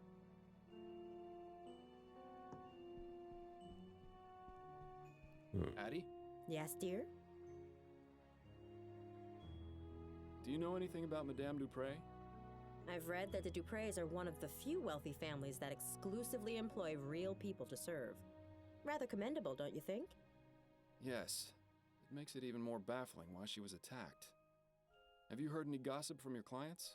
Anything about who might have wanted to harm her? Nothing. She's held in the highest regard by the other Grand Dames. If she had actually died, I'd have expected them to petition her canonization. I'll let you get back to your book. What are the books? If there isn't a pair of scissors or a hairbrush in Adelaide's hands, you can bet there'll be a book. Oh, you didn't get much. Let's check the newspaper because I believe there was something in there about this. Yes, the second article. What if we're done? Saturday in apparent natural causes. Born Laura Chesterton in London 1800. She and her family moved to New Britannia in 1804. In 1818, she married Colonel Andrew Shepherd, a royal officer 30 years her senior. The marriage was 1 year, ending with Shepherd's death during a trip to Piedmont. Shortly after, Dupree married Benjamin Gunnery, a doctor. They had 2 children, Juliet, 1820, and Andrew, 1821. Sadly, Benjamin died of tuberculosis. Wow, she's getting through them quite quickly. 5 years later, Laura married John Dupree, a banker. Dupree was known throughout the community as a great humanitarian for exclusively employing humans rather than using automated service machines in a manner. Funeral service to be held and continue. Okay, so she married 2 individuals before then having children with the 3rd individual, but then he died and they remarried. I can see maybe some resentment, maybe from the children or or maybe Juliet potentially. Potentially. Maybe worth asking some questions to Juliet if you can find her. That's what I'm going to do. I'm just thinking here. Yeah, cool. I shouldn't be gone too long. Give my regards to Constance. I was just thinking, like, as in consulting detectives, sometimes the other news articles can be relevant to the case, just very loosely. Oh, yeah. So I just thought I'd give it a quick read, but nah. Okay, so we've been to prepare out. It's the university that you think you want to visit next. Yes. Oh, it's as though we've journeyed to the tropics. I don't know how you can stand to keep that coat on in here. Those flowers are definitely not native to this area. They seem to be thriving in their glass tubes, though.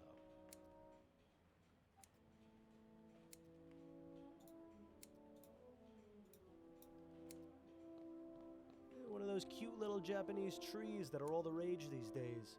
Personally, I don't see how giving a tree a haircut is meant to be relaxing. Judging from that pipe, that contraption must be used to keep the plants hydrated. But it looks like a giant earwax remover to me. Pardon the disturbance, but are you Juliet Montgomery? I am. And you are? Miles Fordham. I'm a private investigator looking into the events surrounding your mother's attempted murder. Ah, of course. Have you got time to answer some questions? Yes, that shouldn't be a problem.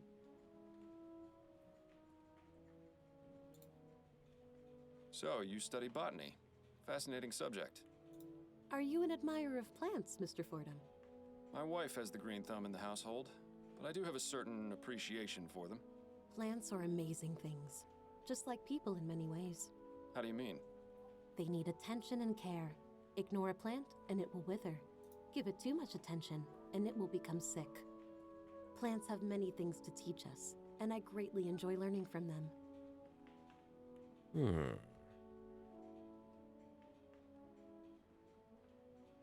No more questions. Then if you don't mind, I...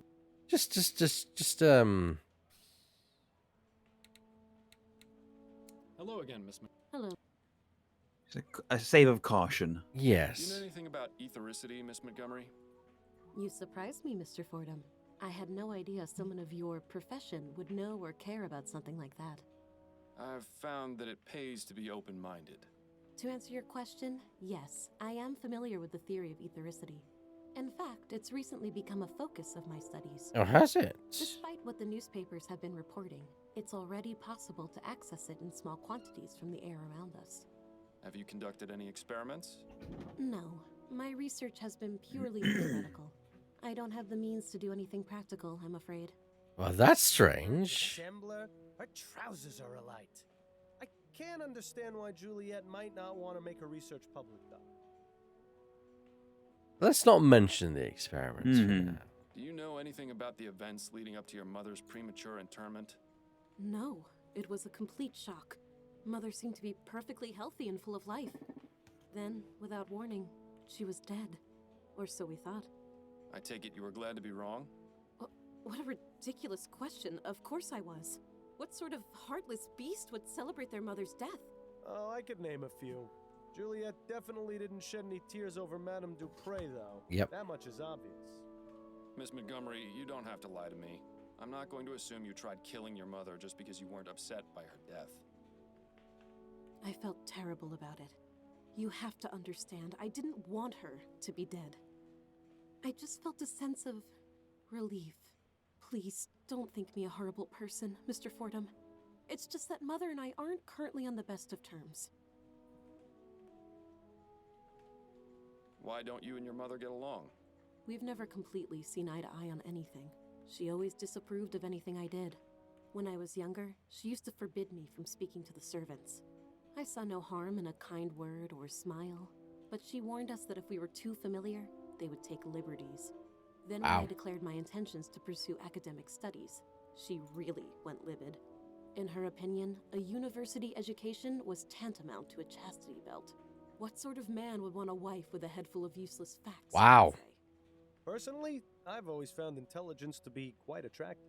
I assume your mother didn't approve of your involvement with Mr. Martin? A rather forward question, Mr. Fordham. But you're not mistaken. I'm not sure how she managed to find out about Albert and me, but when she did, she nearly had a conniption. As I'm sure you can understand, the situation at home has been less than perfect in the last few months. I'd really rather not dwell on it.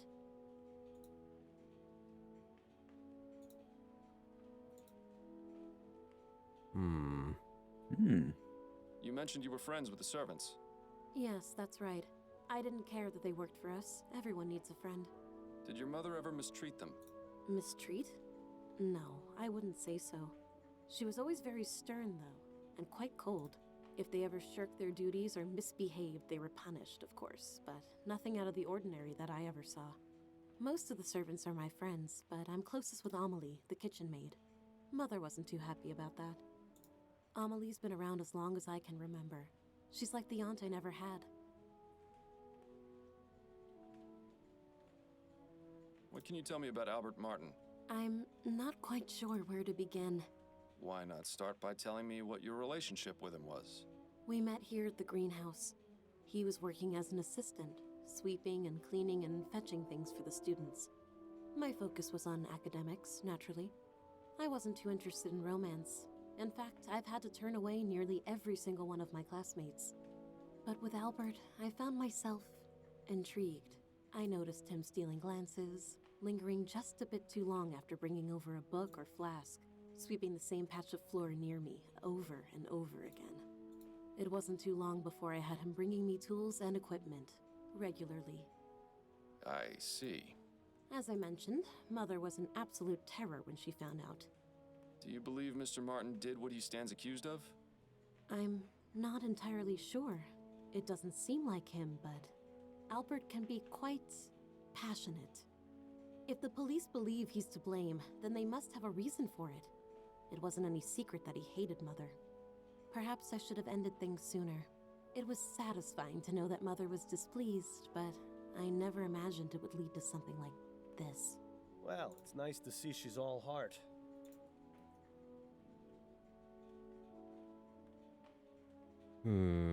Very curious. Yeah. What can you tell me about your brother? Andrew, Mama's precious little boy. If you've met him, you pretty much know all you need to.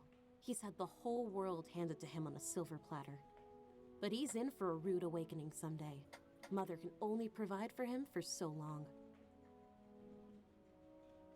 These plants are impressive. Are they yours? Yes, I've developed a method to make them extra healthy and strong. They're larger than anything I've ever seen.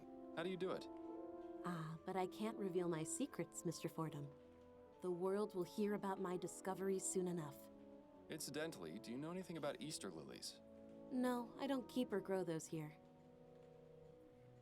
No more questions for now. Okay. If you don't mind, I have work to do. Yeah, let's stop mentioning the experiment because I think she'll get touchy about that. Mm-hmm. Let's have a wander. Let's check out that graveyard. Yeah. Oh, hello. St. Denis Cemetery. Best view in the city. It's just a shame none of the residents can enjoy it. I think I'm buried around here somewhere. Wonder how the old gravestone is doing these days. I don't know him. Must be a recent addition to the force. Well, at least he won't recognize you.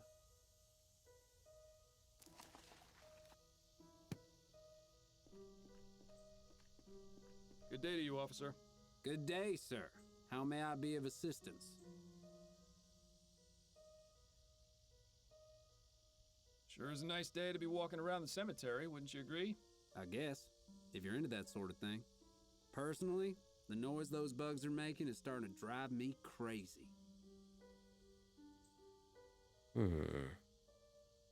Would you mind letting me in the tomb, please? Afraid I can't do that, sir. This tomb is currently part of a police investigation and ain't available for visits until further notice.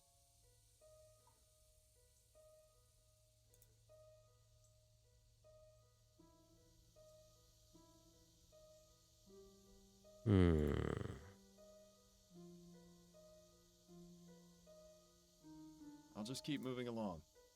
Have a nice day, sir. You may think it's a silly... Looks like people have left markings and offerings in front of this tomb. You may think it's a silly superstition, but I wish you'd leave a bottle of Bollingworth at my grave every now and then. Nice view of the river from up here. You can hardly even see the cloud of smog over the chum. The plaque says Harrison. Doesn't look very opulent, so I guess it doesn't belong to anyone important. The plaque...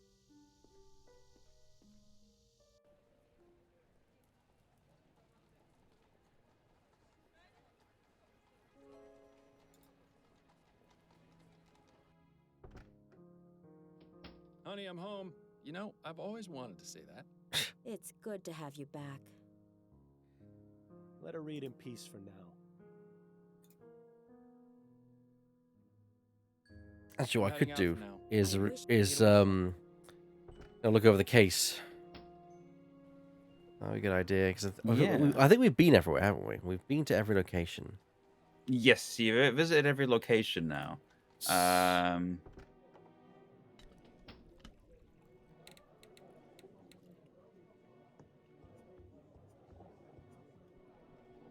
we talk? Go on, I'm listening. I wanted to go over the case with you. Okay, what have you got? What do you know about Madame Dupre? Only what I've read about her in the paper. She's been married thrice, which I can empathize with, and she's extremely rich, which I can't. What makes you think this Martin fellow is innocent? The fact that the only evidence is the word of Dupre's son. I've seen this sort of thing thousands of times, and I'm sure you did too. They're just looking for a scapegoat. You're the only person I know who can put it right. Upton's intentions are noble, but she has to realize this is just a drop in the ocean. I seem to have hit a roadblock. There's an officer posted at Dupre's family tomb, and he won't let me in. Makes sense. Who's the officer? I've never seen him before. He's young, has a small scar over his left eye, and a distinct Dixie accent. Ah yes, that would be Officer Grant. He's only been with the department for about 2 months. I don't know a lot about him, but he's already got the reputation for being the type of policeman who'd go out of his way to help old ladies cross the street. Typical Southern gentleman, it seems. Perhaps you can use that to your advantage? All right. Hmm.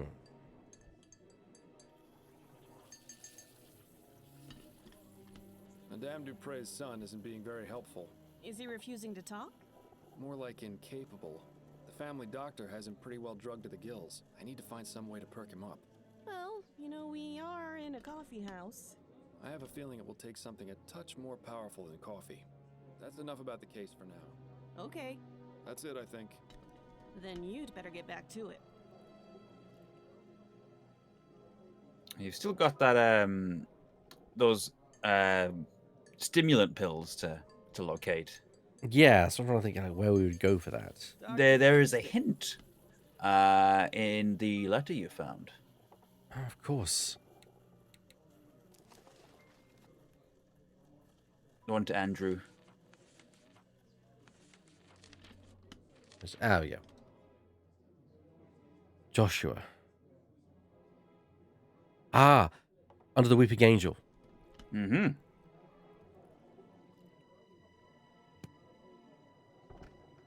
And that is in the graveyard? It is, yes. And, well, if there's one place it is likely to be, it's probably the family mausoleum. Which is in the tomb itself. Yeah, so you need to find a way in there. There's several reasons for you to find a way in there, basically. Right, so... Well... Hello, dearest. It's always nice. Can you help me with a police officer, please? Addie? Yes, dear? I was wondering if you could do me a favor. What is it? There's an officer posted in front of Madame Dupre's family tomb, and I need to get a look inside. Could you use your wiles and charm to distract him? My wiles and charm, Well, you are irresistible, darling. I'm sure he wouldn't turn away a lady in need. Say you've gotten lost in the cemetery and ask him to show you the way out. Should we really be tricking a police officer like that? There's no harm in it, and I won't be but a moment inside. It's in a good cause. All right, let's go then.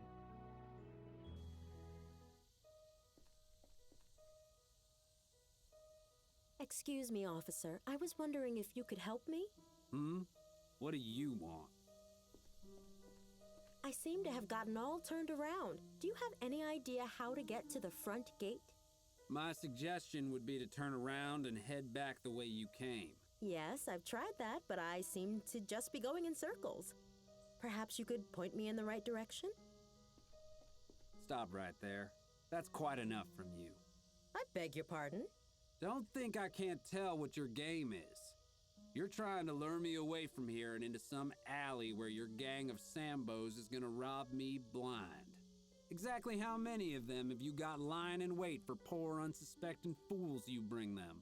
Just one. Oh, yes. And he doesn't appreciate you talking to his wife that way. You know, Miles, sometimes I forget how absolutely delightful it is to watch you lose your head. Miles, was that really necessary? I'm sorry, Addie. You know how I get with people whose minds are full of that rubbish. Let's just get him out of sight before this lands both of us in jail. That bush over there should work. Remember, guys, it's always acceptable to punch the racist. Very true. It'll be fine. When you're on the force as long as I was, you can pretty much get away with murder. To the drink with him. You may have already used up that privilege. Well, it's been fun, but I need to take my wiles and charm over to my appointment with Mrs. Lefebvre. I'll see you at home later, dear. Try to stay out of trouble. Shut up, to make racists afraid again. Yes. That's a campaign slogan I can get behind. Oh, yeah. That's fine. One big racist had his big mugshot yesterday, so it's fine. That's true. But where's the mother bird? Perhaps she abandoned it. Always assuming the worst, aren't you, Miles? Miles just have a very pessimistic look on life. I suppose the whole heaven shining down upon the tomb motif is good for the dead people's self-esteem. What a dramatic statue. I'm rather surprised no one has defaced it. Hang on. You don't suppose this is... Surprise, surprise! A hidden compartment with a stash of pills inside. Seems Mr. Montgomery has a little business on the side. I have to admit, it's a These crypts are reserved for future generations of Chestertons to rot in. There are only 3 left. Then let's hope the Chestertons aren't opposed to spending eternity cozied up to one another. I do a little save here. Because there is something that can go wrong in this particular area. Not drastically, but it could potentially lock you away from a hint. 1791 to 1840. Good riddance. William Arthur Chesterton. Celine. Sarah Chesterton. I told you I was sick. Scott Chesterton, 1746. These crypts are John. Let's get out of here. Well, there was something there that was interesting, actually. Like, what did you notice about all the other, pretty much all of the crypts, like all of these Douglas writings? Chesterton, 1790. Dale Chesterton, 1795 to 1843. A good man. Sarah Chesterton, 1784 to 1812. Celine, 1823 to 1844. Taken too soon, rest ye with the angels. William Arthur Chesterton, John Patrick Chesterton, 17. Desmond Chesterton, 17. Jane Scott Chesterton. When did she marry? Well, she might have married several times, but there is something interesting about the names there, isn't there? Douglas Chesterton, 1791 to 1840. DC. Dale Chesterton. DC. Sarah SC. Celine. C. William. Celine. Celine. There's no surname there. No, there isn't. That's curious. I don't know if there's anything you can do with it right now, but that's something to think about. Taken too soon, rest ye with the angels. I'm going to make use of Steam's lovely, lovely notes feature and make a note of that. Celine. Thank you, game. Celine, 1823 to 1844. Taken too soon, rest ye with the angels. She was 21. A 21-year-old who died this very year. Yeah. That's interesting. But obviously it's not a daughter, or... Because Juliet and Andrew are still around. There was no third child. That we know of. That we know of. William Arthur, John, Desmond, Jane Scott. So why? Why indeed?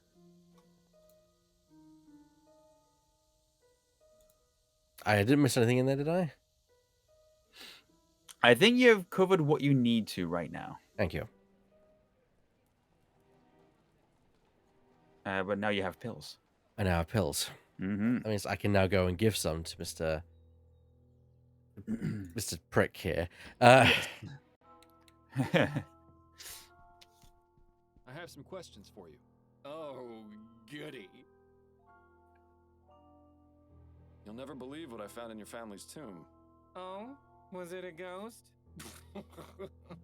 No, it was these vigor pills. You wouldn't happen to know how they got there, would you? I see you really are good at your job, aren't you, Mr. Fordham? Look, Andrew, I'm in no mood for games. As Burr says, Mr. Duprick. Yes. Yeah. I want to overlook your unlawful activities in exchange your cooperation. Just be quiet and take one of these pills. Yeah. It would be useful to have a bit more information from him. Yeah, I just... Is it really a concern to be going after petty drug peddlers on the side? That is true. That is true. I'm willing to overlook your unlawful activities in exchange for your cooperation. Fine, but you have to understand, I'm not exactly feeling myself right now. I understand perfectly, which is why I need you to take one of these pills. I suppose one would help. Thank you. My goodness, I always forget how fast those pills work. My heart is racing. You said you had questions, didn't you? Well, go on, ask them already. We mustn't waste any more time. Well, that seems to have done the trick. I just hope we haven't doomed him to a heart attack. What can you tell me about Madame Dupre? I can't believe anyone would be so cruel as to do what that wretched bastard Martin did to her. Mother is kind and generous, and everyone loves her. She's even good enough to hire actual people to do the housework. Not many wealthy families do that, you know. They just use automated machines or hire servants to operate the manual ones. They do keep harping on that, don't they? How do you typically spend your days, Mr. Montgomery? What are your interests? I study pharmacology at the university. I'll be graduating next year if all goes well. I just hope Mother has recovered enough by then to understand what's going on. She and Jean were so proud of me when I started university. I'd be so disappointed if she couldn't see me finish. I take it Jean is your stepfather. He is. Mother married him 5 years after my father died of consumption. My condolences. Do you have a good relationship with him? Not terribly. Truth is, I hardly ever see him. In fact, before the funeral, I hadn't seen him at all this month. Where is he now? I don't know for certain, but it seems likely he's at his hunting cabin. His hunting cabin? Yes, he often goes there. It's his way of leaving polite society behind and spending time with his thoughts. Considering what Mother just went through, well, I would guess that's where he's gone. Although, to be honest, I don't know why he's not here with Mother in her time of need. Why do people run away from their problems instead of facing them? Why, Miles? Do you know where this cabin is? Afraid not. I don't share his passions, so I never cared much to accompany him on his outings. What can you tell me about your sister, Juliet? Juliet, smart as a whip and just as forgiving. She's a fighter, that one. Despite being the only woman in her class, she's managed to rank at the top. Impressive. I only wish Mother was more accepting of Juliet going to university. But you don't want to hear about boring family matters, I'm sure. Oh, but family matters are my favorite. It's always so reassuring to know how much worse off everyone else is. Please, Bill. Please. He's so What sassy. were the circumstances leading up to your mother's supposed death? A few days ago, I arrived home from school and found her collapsed on the floor. She wasn't breathing, so I immediately contacted Dr. Fellows. He examined her and pronounced her dead. We were all completely shocked. I was devastated. She'd been in fine health. In fact, she'd just been out riding that morning. You can imagine our surprise at the funeral when she sprang back to life. What's your relationship with the servants like? Relationship? I don't have one with them. They're servants. Mother always made it clear that they weren't part of the family, just help. We've only got 2 on staff right now, though, the kitchen girl and the gardener. How is it you know Albert Martin? He works at the greenhouse where my sister Juliet does her research. The 2 of them were involved romantically, and Mother didn't like that at all. I heard their fights. They were ghastly. What exactly made you suspect he was the one responsible for what happened to your mother? Well, I mean, it's obvious, isn't it? His mother's a notorious voodoo witch. Those people do all sorts of awful things to our kind. It's all out of spite, you know. He knew Mother disapproved of his relationship with Juliet, so he plotted to get rid of her. So, you're running some kind of pill business on the side? I'm providing a service, Mr. Fordham. Not everyone in this life is as lucky as I am. People pay top crown for luxuries like airship tickets and social club memberships. Medicine should be affordable to all. Dr. Tennyson has a patent on the energy pill formula and thus a monopoly on the market. That means he can charge whatever he wants. Students use these kinds of pills all the time, you know. Academic rigors can be overwhelming, and concentrating can be difficult without help sometimes. I've got the skills and the equipment. If I can replicate the formula, help my fellow students, and sell them at a much more reasonable price, why shouldn't I? There's the fact that what you're doing is illegal. Oh, you're starting to sound just like Mother. And just because it's illegal doesn't mean it's immoral. I can think of plenty of examples where the opposite is true. You're probably the most altruistic person I've met all month. The sad part is it's true. That's Hey, he a makes rather drug exotic dealing bird you've sound got. Yeah, virtuous. Ray is nice when he's quiet, but get him started and it's tough to shut him up. Who trained him? I think he already knew some phrases when Mother bought him. She's managed to teach him a few new ones. Thanks for your time. My pleasure. Okay.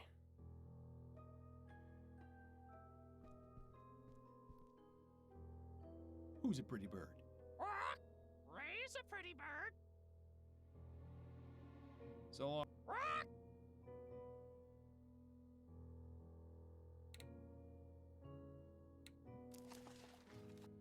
Hmm.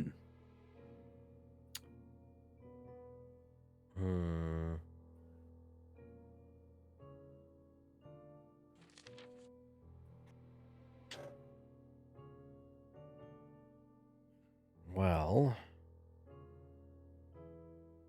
No, you're making sense there, Drifting. I'm just trying to think.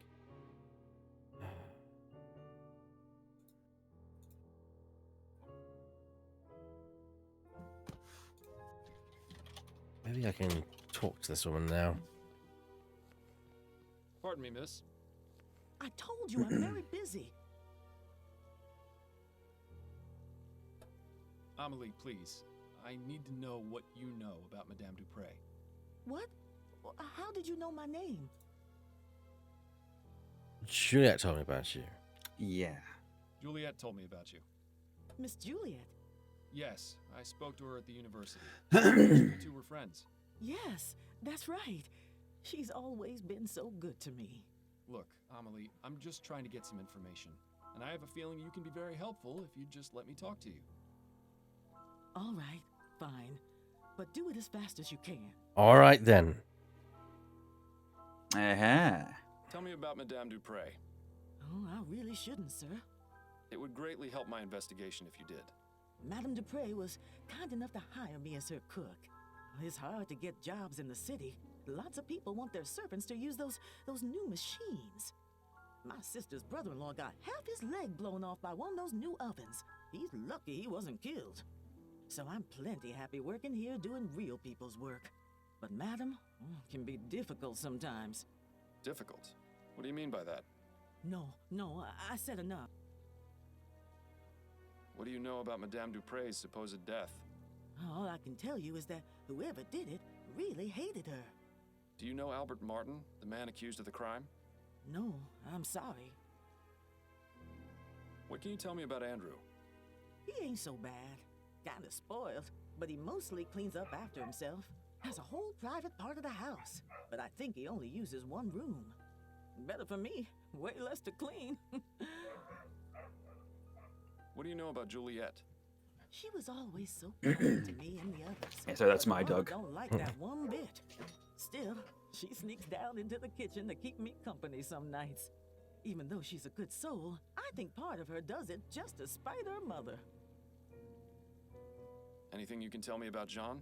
I hardly ever see him, only at dinner. He's scared of Madam, and so he finds any reason to get out of the house and stay away as long as he can. Wow. Scared of her? Oh, it's true. You should see him when they're in private, like a shamed puppy that dirtied the carpet. Interesting. Do you have any idea why Jean is so afraid of Madame Dupre? If he's seen the same things we have, then yes. What kind of things? No, I spoke out of turn. Forget I said anything. Amelie, listen to me. A potentially innocent man's life is on the line. If I don't find out who attacked Madame Dupre, he's as good as dead. So if there are any facts or details you know that I don't, you need to tell me. I can't. You can. I'm not with the police. If Madame Dupre did something wrong, I'm not going to look the other way. Trust me, I'm on your side. Madam beats the servants. I think she even does it for fun. I hear the screams sometimes. I don't know how anyone else in the family doesn't. Maybe they do and just ignore it. I don't know. But if Mr. Dupre knows what she do, it explains why he's so scared of her. Whoa, that's something I did not expect. Oh yeah. Ooh. Well. Did Madame Dupre ever abuse you? No, I was lucky, but some of the others weren't. Like who? I need details, Amelie. The old gardener, Guy Dumas, and one of the maids, Celine. Celine. I saw Madam going after them the most. Don't know what they did to deserve it. but I would see her walk by in a rage, whip in one hand and a book in the other. A book? What book? Oh, I don't know. I can't read, so I don't know what it said on the cover. But it's the same color as the stew spice I always use. Don't know what she used it for, but she always had it with her, just before a beating. Maybe she'd recite them some of her terrible poetry. I'm sure that was torture enough. So a red book. Tell me more about Guy and Celine. They were deeply in love with each other. I used to hear them talk about how they wanted to run away together. What happened to them? I don't know.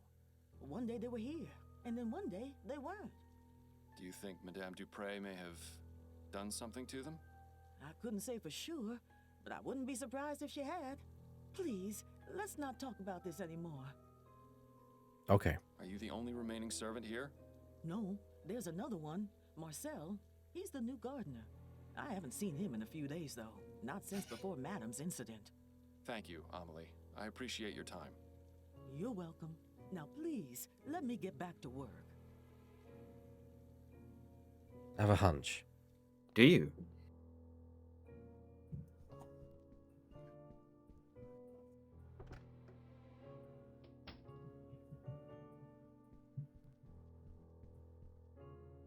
Well, this should be the book Amelie mentioned. Well, what have we here? Well. Whip. And it has dried blood on it. How ghastly. This house is just full of secrets, isn't it? Oh, Miss Dupree. She is very much a piece of work. As I said, they should have just kept burying her. Yeah.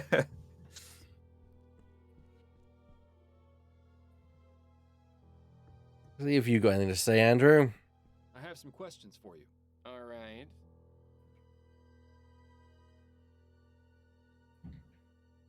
He doesn't have a relationship with them, so he wouldn't know about Celine. Is it worth asking anyway?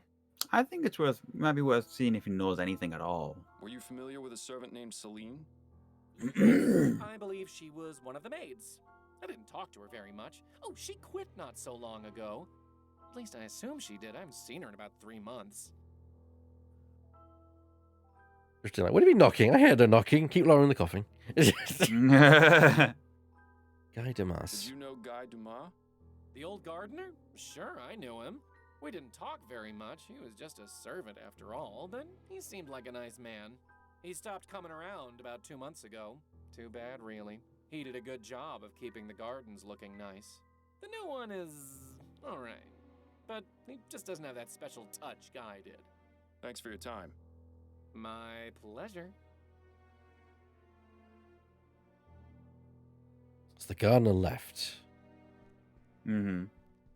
Well, the guy left and then was replaced by Marcel. Yeah. Who also hasn't been seen in a few days. There's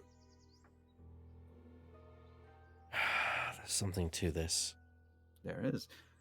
I think the next person you want to try and track down is Jean Dupre. That's a good idea. But first, I've got a few more questions. Okay. Let's talk to our defendant. Could I ask you some more questions, Mr. Martin? It's not like I'm going anywhere. Albert, did you hate Madame Dupre? The woman is cruel, sadistic, and bigoted. Good answer. My relationship with Juliet, she sent me a letter threatening to have me killed if I got near her house or her daughter. So yes, Mr. Fordham, I hated her, but even so, I love her daughter. I wouldn't be so cruel as to take Juliet's mother away from her, even if she hated her too. I beg your pardon? Juliet and her mother didn't get along at all. I never asked why, but it was obvious there was something going on. Intriguing. That's all for now. Let's talk to Juliet about that.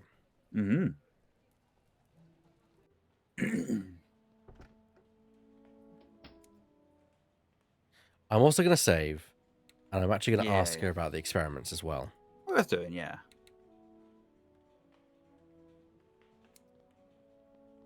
Hello again, Miss Montgomery. Mind answering a few more questions? Hello, Mr. Fordham.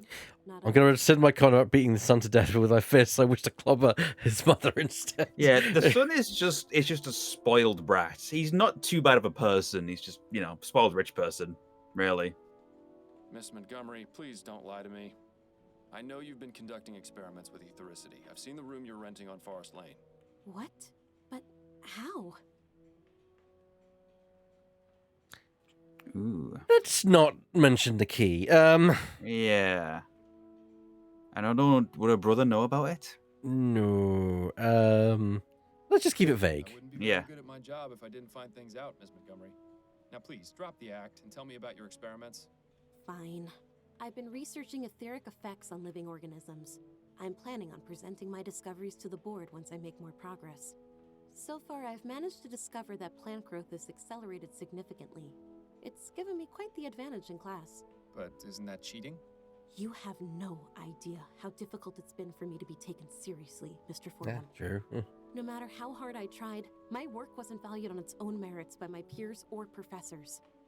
I fought hard to get where I am.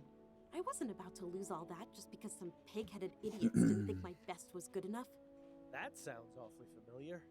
What about your notes on the effects of ethericity on animals? Oh, those aren't complete. I haven't tested the effects on anything larger than flies. Those experiments were mainly to satisfy my curiosity, but they have little to do with my actual research. Curiosity? Seems like a lot of effort to go to just to answer a question. But then, I never really understood these scientific types. Shouldn't look away. I kind of, I'm beginning to not think that it was Juliet, actually. Yeah. Yeah. Matricide's a bit too far. Mm-hmm.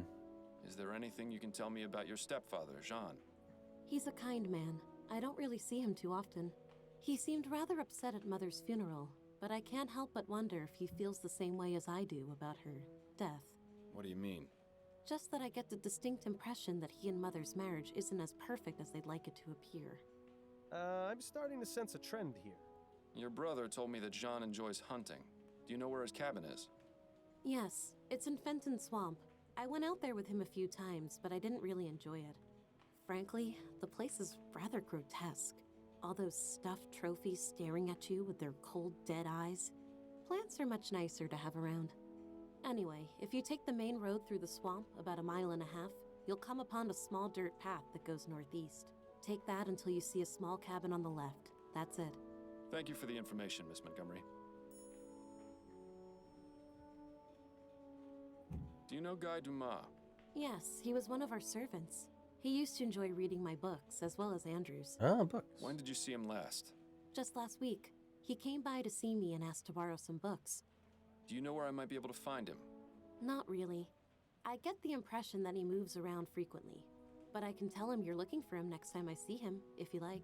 Please do. Although hopefully I'll be able to find him before then. Say, weren't there some books missing from her bookshelf? There were books missing from her bookshelf. Were you friends with Celine, the maid? Yes, I was quite fond of Celine. She was so sweet and interesting to talk to. One day, she just left the house with no explanation. Mother said it was because she had found work elsewhere. I was terribly saddened. I wish I'd had the chance to say goodbye to her, at least. What's your interest in her? Oh, I was just curious, that's all.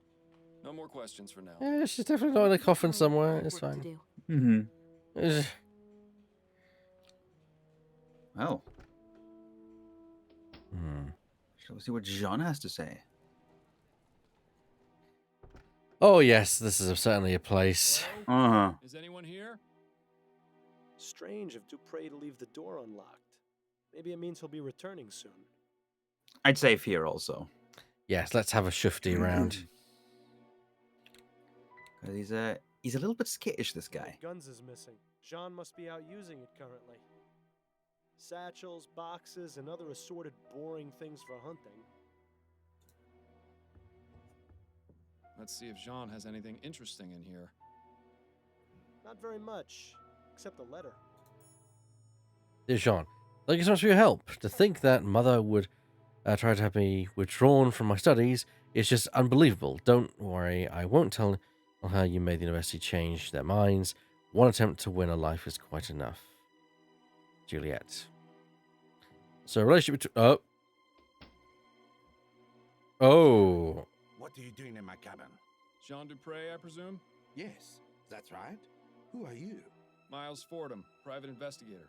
I'm looking into the attempted murder of your wife. Oh, yes. Yes, of course. Forgive my rudeness, but you startled me. Perfectly understandable, Mr. Dupre. This is a man whose bark is most definitely worse than his bite.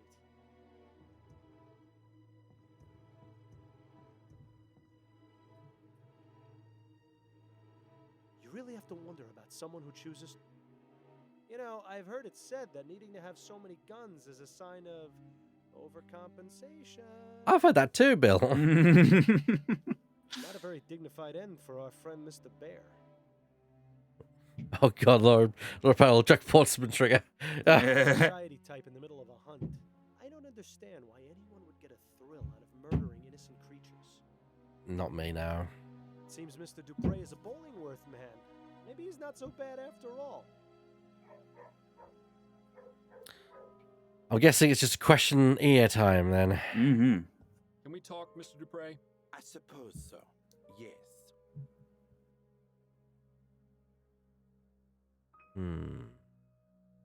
What can you tell me about Madame Dupre? Oh, my dear wife. The past few days have been just awful for all of us. Yes, I can imagine. How long have you been married? For 7 wonderful years. Laura and I are just as much in love now as we were on the day we married. Lord, does he actually expect anyone to believe that nonsense? You'll pardon me for being so frank, Mr. Dupre, but why are you out hunting and not at your wife's side? Excuse me? Who are you to lecture me on my marriage? A fellow married man, that's who. Your wife has just suffered a very traumatic ordeal. Shouldn't you be at home caring for her? But with all the confusion at the house with the police investigating and her being attended to by her doctor, I just needed to get away for a bit. Surely you can understand, Mr. Fordham. There's something off about this guy, Miles. He's definitely hiding something. And for once, I don't think it's from his wife.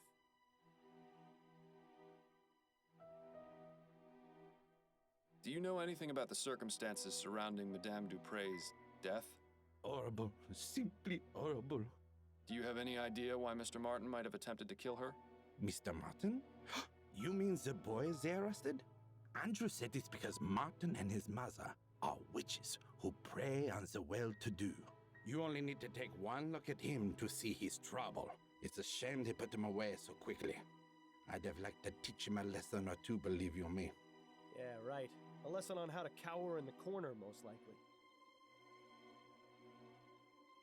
I suppose it goes without saying that you enjoy hunting, Mr. Dupre? Yes, I do. I consider myself something of an outdoorsman, you see. It's nice to be able to go out and get some fresh air after being sat at the bank all day. What about your home life? Truth be told, I'm not at home as often as I'd like to be. I've been trying to make more time, but something usually comes up. Business is business, after all. I'm sure it does. Yeah, but what business are we talking about here exactly? What can you tell me about your stepchildren? Andrew and Juliet? I see a bright future ahead for both of them. What's your relationship with them like? It's fine. Why do you ask? I got the distinct impression from both of them that they hardly ever see you. Well, yes, I suppose that is true. We don't spend much time together. But they're both so busy with school, I don't want to get in their way. Not to mention my job keeps me away from home for considerable periods of time. Excuses, excuses. I get the feeling Mr. Dupre avoids his family on purpose. But why? I think it's mostly his wife. Do you fear your wife, Mr. Dupre? Do I... what? The question's quite simple. Are you afraid of Madame Dupre? Why in the easy would you think that? Right, okay. So Ooh. this is where you need to be a bit careful. I mean, I'm not going to insult him by saying that last one. Yeah. I think evidence might be a good way to go on there. Evidence is more stronger than anything. I'd be afraid of someone who kept a bloody whip in my bedroom. Care to explain that? You don't know her like I do. No one does. Well, no one aside from the servants, I suppose. She's cruel, Mr. Fordham. Crueler than anyone or anything I've ever seen. Tell me more about Madame Dupre's cruelty. She treats the servants like animals, Mr. Fordham. She would say the most vile, awful things to them. Things I would expect to hear on the Gascon docks, not from the lips of a grande dame. And the beatings. Oh, God. The screams I would hear from somewhere in the house. I never dared find out where. Nobody else ever heard the screaming? No. She was cunning. She would do it when no one else was around. Once she knew I had heard, she threatened me. Told me she would... Yes? She threatened to expose my secret, Mr. Fordham. And what secret is that? Our marriage is one of convenience. It's all for sure.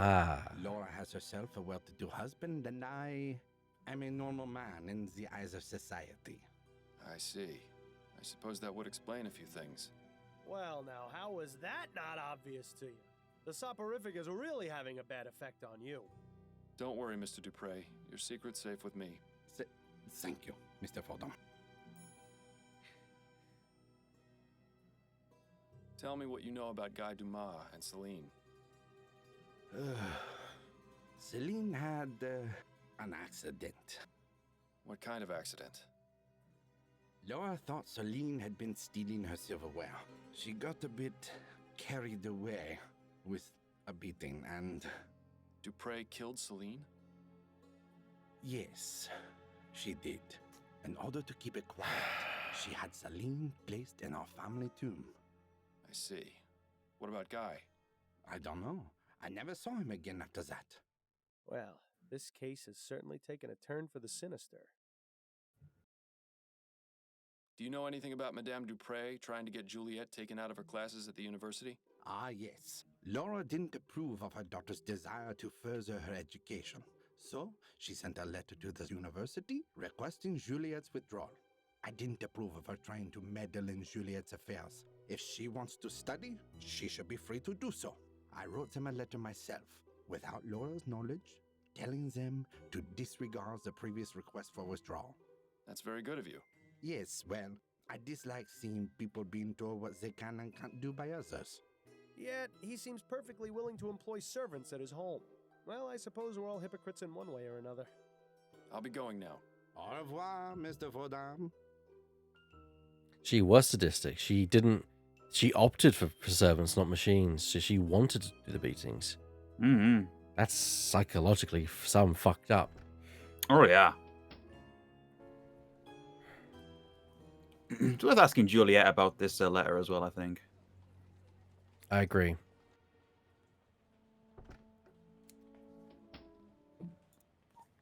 Hello again, Miss Montgomery. Mind answering a few more questions? Hello, Mr. Fordham. Not at all. Did your mother try to get you withdrawn from the university? As a matter of fact, she did. Just another one of the many ways she tried interfering with my life. What happened, exactly? Mother wrote the university requesting that I be withdrawn. I found out about it when the enrollment office contacted me. I couldn't believe it at first. I thought it was some sort of mistake, but then they showed me the letter. I take it you were upset. More than upset, Mr. Fordham. I'd be livid. Mm-hmm. I was trying to make a real life for myself. One that wasn't about dresses or debutante balls or fending off suitors. I'd been given the chance to make something of myself, and Mother was ready to bring it all crashing down, just because she didn't agree with it. But in the end, you're still here. Yes, Jean stepped in and fixed everything. He didn't have to do it, but it was very good of him. I'm afraid that was the beginning of the end of my relationship with Mother. We never really managed to fix things after that. Wow. No more questions for now. Then if you don't mind, I have work to do. Fordham, are you thinking what I'm thinking? Wait, what am I saying? Of course you are. Madame Dupre has been interfering with Juliet's studies and disapproved of her relationship with Martin, hence their falling out. Plus, the information in Juliet's notes about ethericity, putting animals into a death-like trance, seems awfully suspicious. It's enough to establish both means and motive. That's plenty to consider her a suspect. I don't think she's a suspect. Yeah, it just means that if you wanted to wrap this case up here, you could do so because you have what you need to accuse Juliet if you so choose. Let's check out that burial site even more. Mm-hmm. Now, I would Celine, encourage being a bit careful here. 1844. Taken too soon. Rest. Wait a minute. This is Celine, the maid.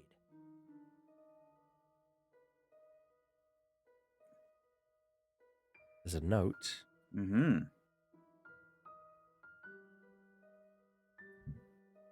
Can I leave and come back? Yeah.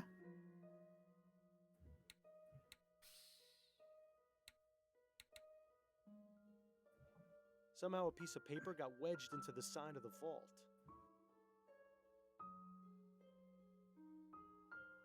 Let's get those tweezers. Mm-hmm. Carefully now.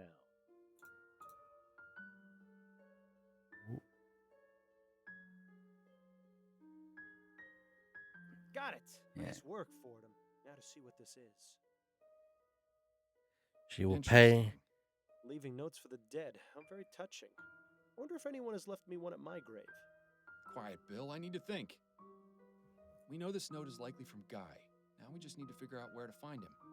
Is there anything on the other side of that piece of paper? Bill, you're a genius.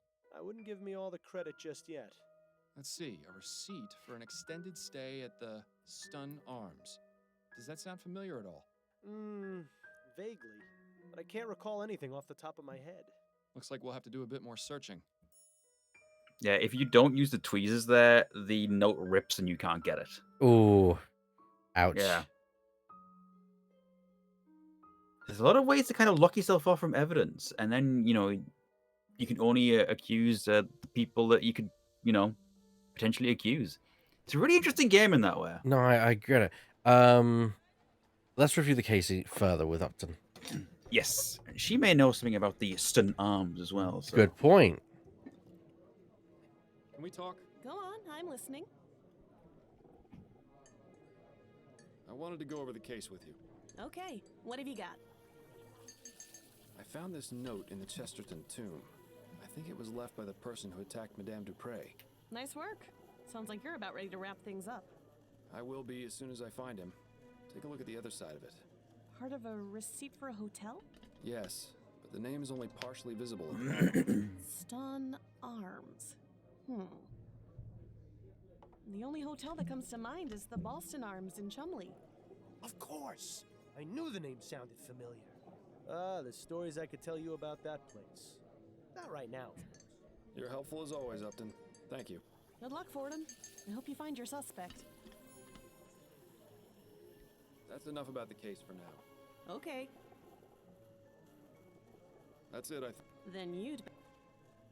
Right then. Let's go pay him a visit. Mm-hmm. Haha. Who is it? Be discreet. Mr. Dumas, listen to me. I don't want to make this into more of an issue than it should be, but I believe it's in your best interest to let me in so I can speak with you. Just a moment. I'm Miles Fordham, a private investigator. It's extremely important I speak with you, Mr. Dumas. What do you want? Just to talk. Excuse me? Bless you. Yes, I suppose so. I found your note in St. Denis Cemetery. Care to explain what it means? How did you... I'm a private investigator, Mr. Dumas. That's what I do. Now we can either do this the easy way or the hard way. It's up to you. I left that note for Celine. I didn't think anyone would ever find it. So it was you who attacked Madame Dupre? Yes. Yes, it was me. I confess. I can't remember the last time a suspect actually confessed. If only they were all like this. But please, Mr. Fordham, you have to understand. The woman is evil. If only you knew what she did. Please, don't arrest me, Mr. Fordham. You have to know the truth about Madame Dupre. Relax, Mr. Dumas. I'm not going to arrest you just yet. I'm perfectly willing to hear your side of the story. Now let's take this nice and slow. What can you tell me about Madame Dupre? She seemed like a nice woman at first, but after working for her, I came to know how awful she truly was. When no one was around, She would beat me and some of the other servants for fun, say the most cruel things, call us horrible names. Why didn't you just leave? She threatened us, told us she would make it impossible for us to get work anywhere else. It's already difficult enough getting a job that doesn't force you to operate those awful machines. To be blacklisted by Madame Dupre would have been the final nail in the coffin. Makes sense. Mm-hmm. That is probably even more cruel. The fact that, you know, you can't just leave your punishment because, yeah, oh, that is, oh, she perpetuates the very system that she Mm-hmm. How did you come to be employed by Madame Dupre? I used to work in an iron factory in Chomley, but a few years ago, they brought in some steam machines to help production. One of the machines had a problem, and my friend Connor and I were assigned to fix it. We had no idea what we were doing, but we wanted to keep our jobs. I don't know what happened, but the next thing I knew, Connor was dead, and I was badly hurt. I swore never to go near one of those machines again.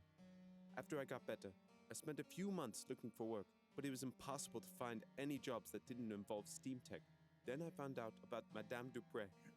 Working at her home seemed like an improvement. I had a decent bed to sleep in. The work was not difficult, and I even made friends with her daughter. But Madame Dupre soon showed her true nature.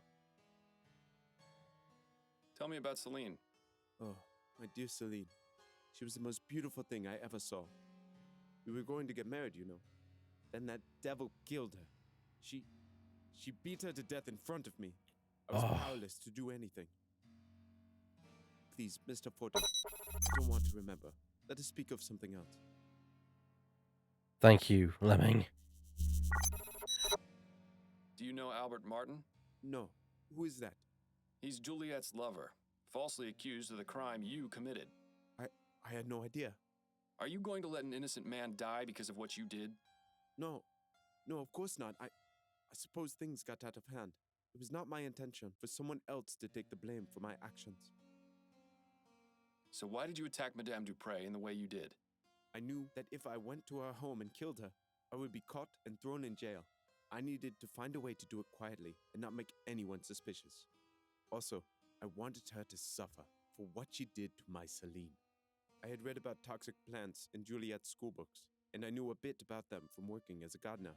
So I decided to poison Dupre and make her appear dead so she could be buried alive and suffer the same way she made us when she would lock us away in her secret room. Secret room? Did you say secret room? Yes, Mr. Fordham. It was no bigger than a coffin. She would place us inside if she was especially mad at us, with no food or water, sometimes for days at a time. Because she would stuff our mouths. She would also plug our ears and cover our faces. How often did she put you in there? Thank you, Only Bear. a few times, but that was more than enough. I'd rather not think about it.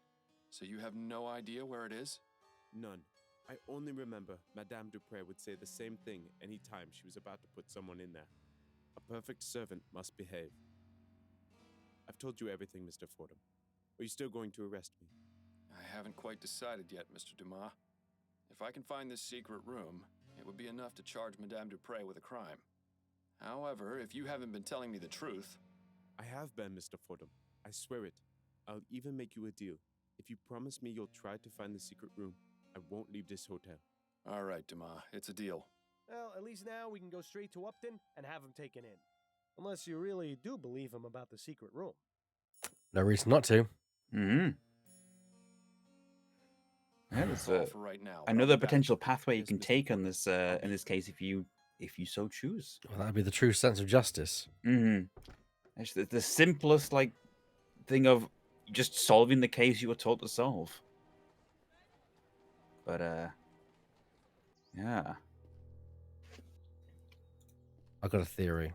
Do you? A perfect servant must behave, huh? A perfect servant must behave. And now you'll taste an early grave. Me sofa, Ray. In the middle, see?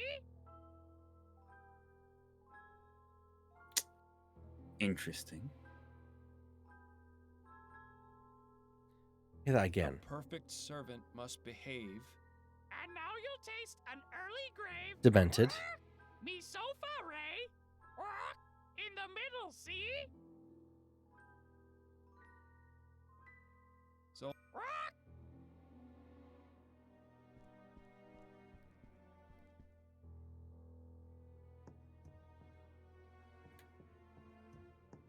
There's nothing here. That beast better not have misled us, or he'll be roasting on a spit for sure.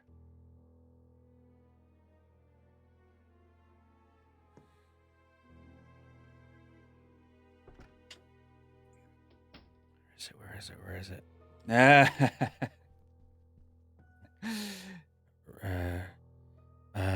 In the middle. Me. So far. Ray. Yes. Laura has cracked this one. Oh, Laura. Yeah. Thank you, Laura. I now need to. So it's E. So it's E. Me. So far. Ray. EGFD. EGFD in the middle C.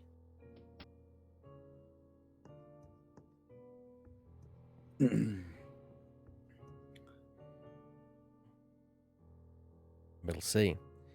Uh-huh. So EGFD.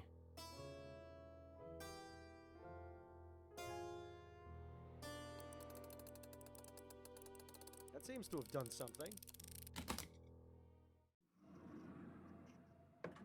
Oh. This does not look good. He's dead. You should inform Dr. Fellows about this right away.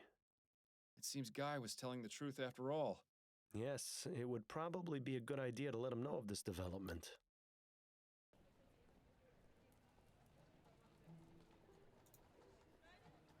Well then, we'll go back to the hotel now and talk to Guy.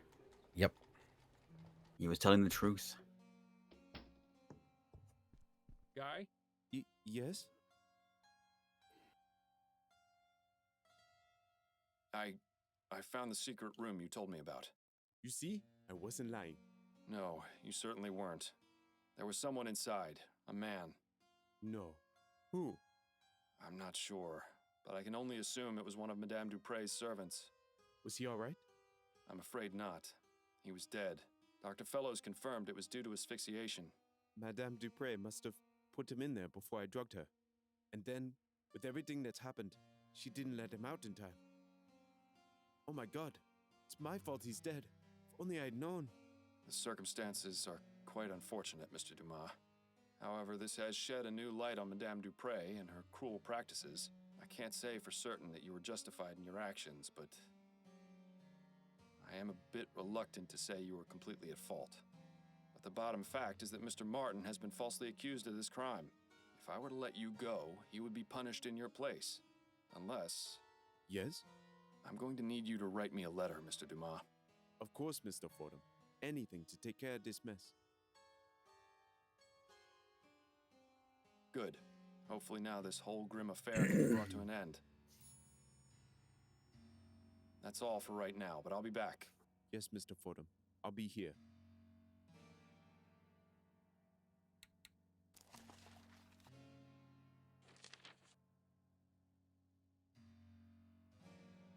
The attempted murder, Madame Laura Dupre.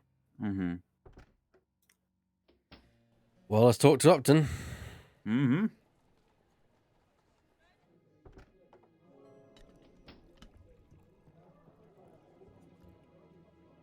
Can we talk? Go on, I'm listening. I think I'm ready to wrap this case up. Okay, who's your prime suspect? Okay, so you can either condemn Guy Dumas and get him arrested, or acquit him. It was Guy Dumas, a former servant at Dupre Manor. He used toxic plants to drug Madame Dupre so she appeared dead, which he learned about from her daughter's schoolbooks. What was his motive? That's the thing. I've learned that Madame Dupre is extremely cruel to her servants. She regularly beats them, and even has a secret room no bigger than a coffin where she places them as punishment. I discovered this secret room and found a dead servant inside. He had died from asphyxiation. My God. A few months ago, Madame Dupre beat Guy's lover Celine to death. He wanted revenge, and intended to make Madame Dupre suffer the trauma of being interred alive. I see. Constance, I don't think Dumas should be arrested for his crime. He doesn't deserve it. Madame Dupre, however...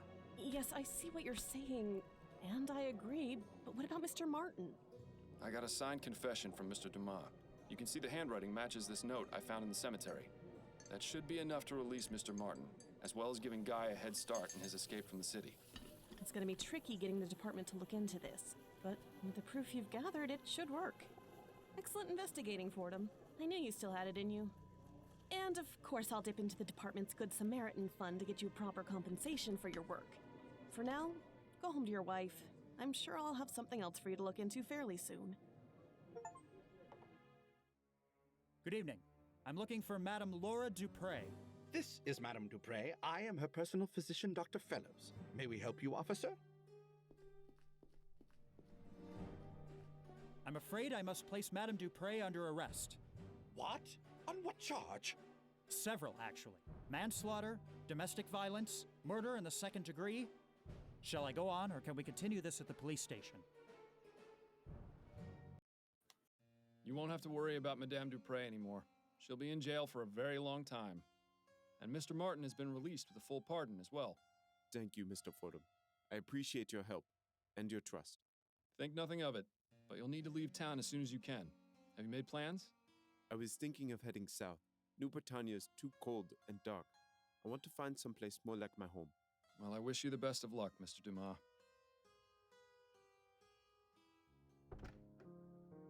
Addie, I'm home.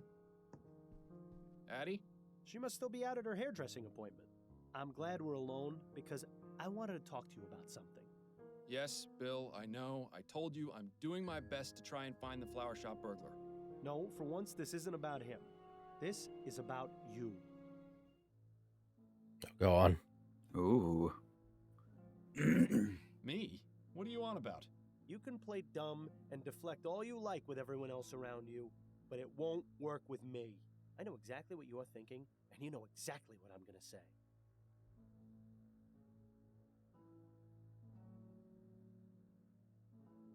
You want to talk about how we did on this case? Yes, that's exactly right. Have you already forgotten the old days, Miles? Before I died, we were solving cases like nobody's business. You were one of the best detectives on the force. But ever since you started taking that soporific, your mind hasn't been as sharp as before. If you're serious about taking on more complex cases, you need to listen to Adelaide and stop taking it. It's already had a negative effect on your performance.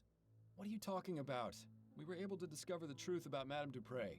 Yes, but if you were working at your full abilities, you'd have come to that conclusion much sooner. If I stop taking it, you won't let me sleep through the night. Nothing will change. Well, things would change if you found you-know-who. I thought you said we weren't going to talk about that right now. Yeah, well, I say a lot of things. An understatement if ever there was one.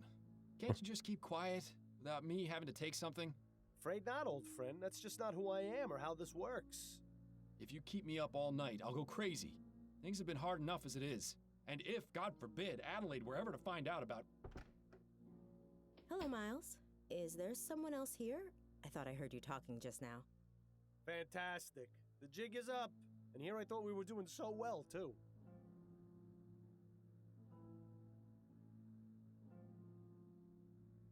No, I was just going over the case. Thinking aloud, you see. Ah, of course. How was your appointment? Mrs. Lefebvre was her usual bossy and overly picky self, but she gave me a very generous tip. That's good. So I stopped by the shop on the way home and bought a new deck of cards. Excellent. Shall we have a few rounds of écarté?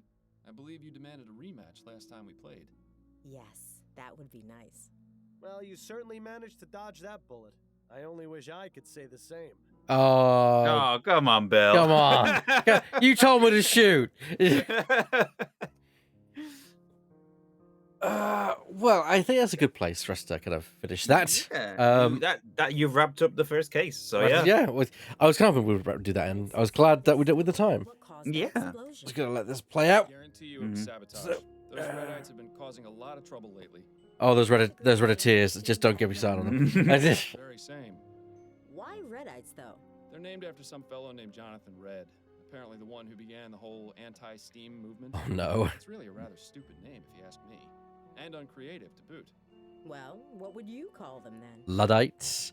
Oh, I can't leave. Oh, well, okay. We'll play this through. The Anti-Steam Society. Pretty simple, like the Anti-Steam Society. I don't know about the abbreviation for that. That almost makes him sound classy. Perhaps you better start with the detecting, dearest. Your nomenclature needs a bit of work. Well, I think it's about time I get ready for bed. All right, Miles, if you must. All right, now you can save. No, I can't. Oh, no, I can. Yes, there you go. Yes. Fantastic. Well, that's been absolutely fun. I want to thank you for joining me on this, Scarf. This has been great playing. I really enjoyed playing this. Yeah. And I was surprised I was able to get to the... Like, is there anything I missed in that case? Besides... No, I think you pretty much got every piece of evidence and pretty much got everything nailed down pretty well from that first case. Good. I'm glad. I'm glad that it went well. And check out the chat. Hey, hello. Hello, Grundislav. Thank you. Oh, no problem. I'm probably Grundislav. No, I've been enjoying this so much. Thank you, Scarf, so much for this. I'll definitely be playing this in my own time. Because of course we were just showcasing this as we did this as a GameBlast reward that I was streaming here with you, and we're doing some more next week. Yes, Laura. I think Laura's just referring to just Grundislav popping by. No problem. And yeah, I look forward to playing more of this game, and I'll be playing some more games next week. In fact, I'll be Laura Petal herself will be joining me next Saturday as we will be playing Hat in Time. Hey. We're not sure if go on. I just want to add as well that if you're enjoying this universe, there is a new game coming out. What's there? You may recall there were mentions of Bill's sister out in the West. Mm-hmm. There's an upcoming game called Rosewater, which you play as Harley Leger and going on an adventure in the west of this particular alternate history. That is going onto my wish list, I think.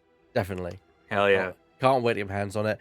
As for more streaming, don't forget tonight in just 3 hours and 20 minutes, I'll be live again with the Saturday Night City Voices crew doing some more Ace Attorney, Spirit of Justice, and I'll be picking back up to streaming regularly this week because I'm now done doing some RPG stuff. So on Monday, expect me to return with some Sly Cooper, if not, and of course on Tuesday, the Commandant's podcast. And Thursday, the Star Wars Special Series returns. God, there's a lot going on this week. Oh, yeah. Have you got anything you want to advertise, Scarf? I don't think I've got anything to advertise right now. I have a video on this game. I also, Grundislav has said that it's currently on sale on Steam if you want to pick it up yourself. Wait, did Grundislav make the game? Yes. Oh, thank you. Thank you. Yeah. That is the dev who has turned up to say now it makes sense. Now it makes sense. Thank you so much. I'm honored. And yes, the Star Wars RPG the following Sunday. Yes. Very nice. Yes. Anything you wanted to plug besides that? I don't think I have anything quite right now. Yeah. Cool. That's all I got. well, I will plug. Be sure to check out this brilliant man's channel where he's done a video on Lamplight City, as well as a whole load of content about point-and-click adventure games, retro shooters, and more. So, yeah, I appreciate that. And Turtles on Friday. Anyway, well, that's going to be it from me and Scarf. Good night, everyone. Or good day. Good night. Oh, good afternoon. Good afternoon. Yeah. Times. Bye-bye, everyone. Bye-bye.